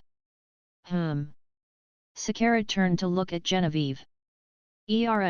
Genevieve realized she seemed to have said something she shouldn't have. She looked awkward before she pointed to the door in front. The doors opened. Sakara turned back, and saw that the restaurant's door indeed slowly opened outwards. A young and handsome man dressed in a clean and neat chef's suit walked out with a mesmerizing smile, and said, "Welcome to Mamie Restaurant." Chapter 1974. Why don't we order one to try? At first, she had considered if she was suitable when she heard that this boss was single with a child. After all, she was also a widow with a child now. However, after seeing Mag, she began to consider if Sakara was more suitable instead. She threw a side glance at Sakara, and saw that she had an infatuated expression. She couldn't help laughing. Gaga indeed wasn't that important. Amy went up, pointing to Sakara, and said, "Father, that big sister said she was looking for her goose." Mag smilingly said to Sakara, "Please come in. The roast goose is today's new product. I think you will like it if you like to eat goose." This maiden was around 20 years old. She wore a long cotton dress, and had her long black hair tied up behind her. She looked very refreshed, but her eyes were red as if she had just cried. "I'm looking for a goose, not a roast goose. Moreover, I like goose. I don't like to eat goose." Sakara roared inwardly. However, after seeing the adorable Amy and Mag with a gentle smile, she swallowed her words, and weakly said a thank you before jogging into the restaurant with a blush. "I'm not here to eat roast goose. I'm here to look for Gaga." Yes, that's it. Sakara told herself that inwardly. She found a seat near the kitchen, and called her mother over. Genevieve sat down, and praised, "This restaurant is really good. The boss has spent a lot of effort on decorations. No wonder so many people like it. Just with this environment alone, other restaurants cannot compare with it." As an experienced F&B person, she had her pride too. However, her pride had disintegrated after she entered Mamie Restaurant. Her breakfast shop focused on clean and cheap, letting her customers have a good and cost-effective meal. Meanwhile, this restaurant exuded an exquisite and comfortable feeling as soon as one entered. All the decorations and furniture complemented one another. It was definitely unique among the restaurants on Aiden Square. Because they were on completely different levels, Genevieve accepted the psychological suggestion that there was no need for comparison easily. She changed her mindset to a customer's, and started praising this restaurant. "Mother, you've changed." Sakara looked at Genevieve judgingly. "You weren't the type who would praise another restaurant." She had heard Genevieve diss all the restaurants that they had tried before. Her nitpicking skills were still unmatched today. "I'm just an ordinary customer today," Genevieve said calmly.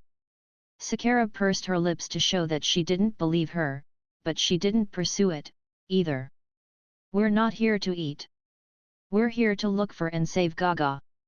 Sakara lowered her voice, and looked at Genevieve with a serious expression. She pointed to the kitchen with one finger.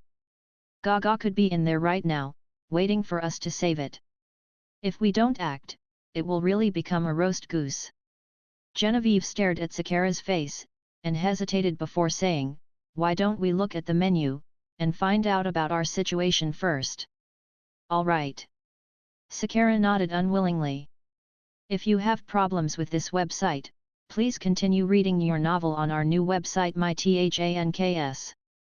This red braised pork looks quite good. This steamed fish head with diced hot red peppers looks spicy. It's not suitable for you, mother. I have heard of this tofu pudding before. A friend said that her skin looked 10 years younger after eating it. I also have a friend who kept recommending me to try this. I have had a few pimples on my face lately. I wonder if it really works." Amy sat behind the counter with Ugly Duckling in her arms, and began lecturing it. "See, it's so forgettable being a goose. It can't even compare to a bowl of tofu pudding." Jessica worriedly said, "But they seem to be really looking for a goose." "I will be panicking if I lose my goose too," Amy said. Ugly Duckling turned around, and looked at Amy with a gleam in its eyes. Its owner indeed still loved it. What a precious thing! It will turn into a delicious roast goose after father roasts it. Anyone will panic if they lose it, Amy said seriously. Omega Omega. Ugly Duckling eyes instantly widened. Listen to that. Is she for real? Sakara and Genevieve studied the menu excitedly. It was such an exquisite menu, and every dish's picture was in it, so the customers wouldn't be confused by the strange names. Furthermore, every dish looked so delicious that it was hard for them to decide what to order. The roast goose looks not bad, either. Genevieve found the roast goose under the roast duck category. She was a little shocked after seeing the 2,000 copper coins price. However, it's just a little pricey. Sakara looked at that bright red enticing roast goose, and gulped while being angry at herself for forgetting about Gaga after reading the menu. My poor Gaga, Genevieve attempted to ask Sakara, why don't we order one to try? No. That is too much. Sakara shook her head. Genevieve continued, know yourself and know your enemy, and you will never be defeated. We have to find out how he cooks it so that we can study how to save Gaga. Is it necessary? Sakara frowned with uncertainty. Of course. We will just watch him make it. If it's Gaga, we will buy it back with money. This is also our chance too. But, Sakara was still a little hesitant. Mia came to their table, and smilingly asked, Dear customers, what would you like to order? 1 helping of red braised pork, 1 helping of sweet tofu pudding, and 1 helping of eggplant with garlic sauce. Genevieve ordered what she wanted, and then stole a peek at Genevieve before ordering another dish. Additionally, 1 roast goose. Sakara's expression changed, but she restrained herself in the end. Then, she ordered 1 helping of savory tofu pudding and 1 helping of stir-fried octopus tentacles. This is to save Gaga, Sakara told herself inwardly. All right, please give us a moment.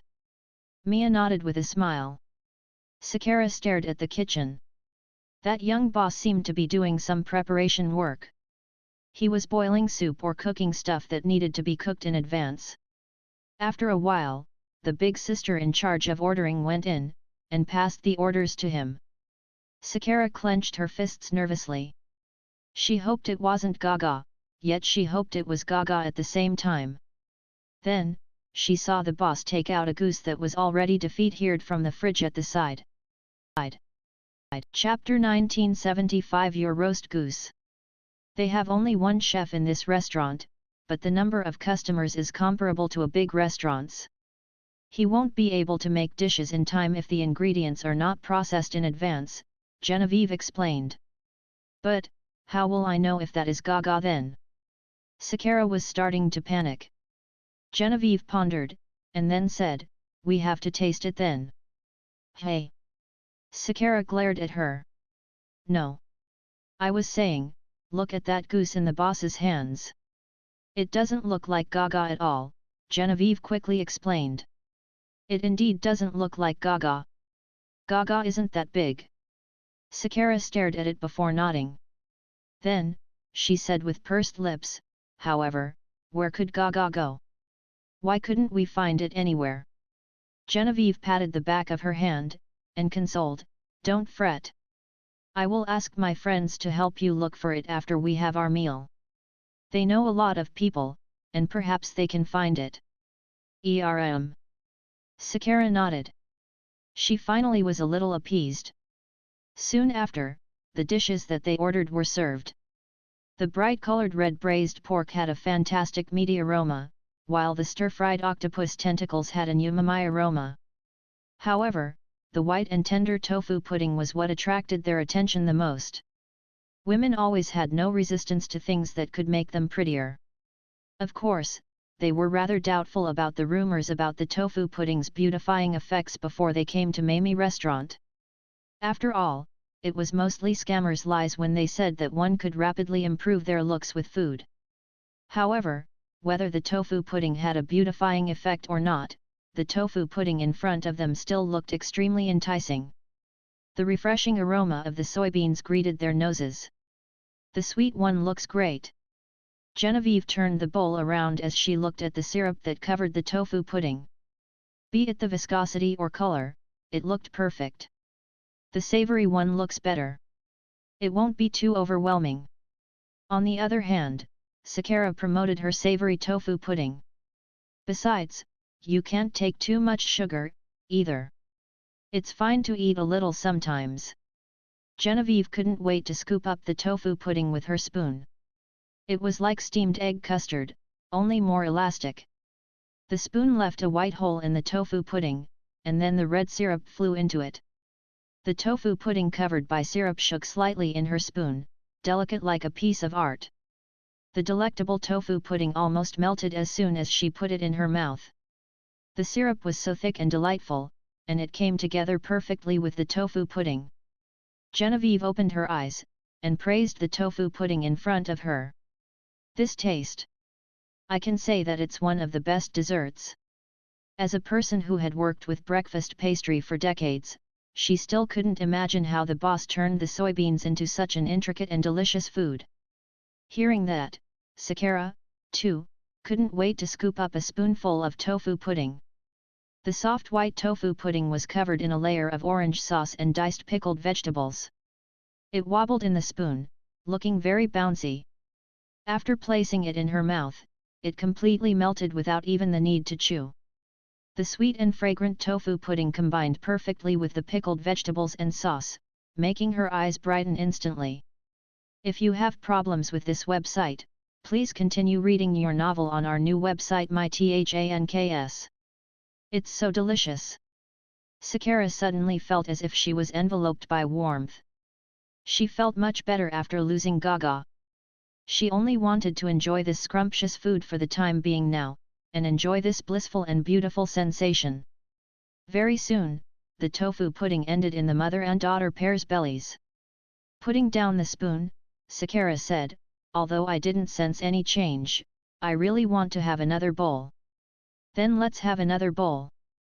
Genevieve nodded in agreement, and asked Mia, who happened to walk by, for another helping. Mia smilingly replied, I'm sorry, dear customers. The tofu pudding is limited to one per customer. Oh, I see. All right, thanks. Genevieve nodded. As someone in the F&B business, she naturally wouldn't make things difficult for the service staff for such a matter. Too bad, then we will come next time for it.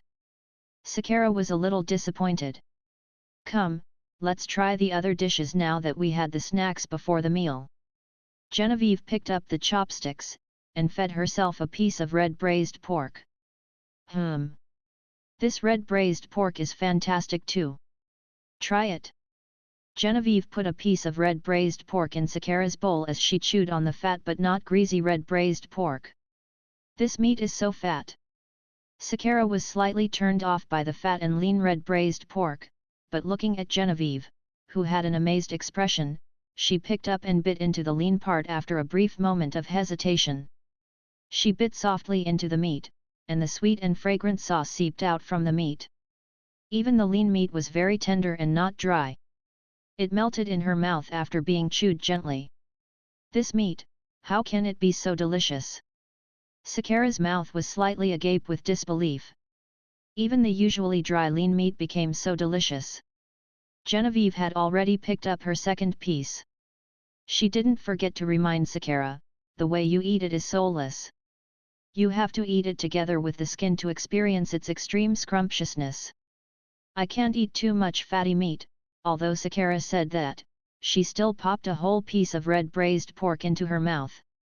The tender pork melted almost immediately in her mouth. The lean meat was chewy but not dry. The pork skin was soft and sticky. She could chew without any pressure. She bit softly into the meat, and the sweet and fragrant sauce seeped out from the meat. At this moment, the beauty of the pork was brought out to the fullest. As a child who grew up in a restaurant, SAHDR had inherited Genevieve's taste completely. She was very picky about food. However, right at that moment, she couldn't find any faults with this red braised pork.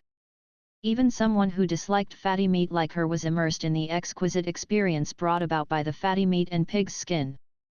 SAHDR looked up at Mag in the kitchen, and marveled, "This boss is so formidable.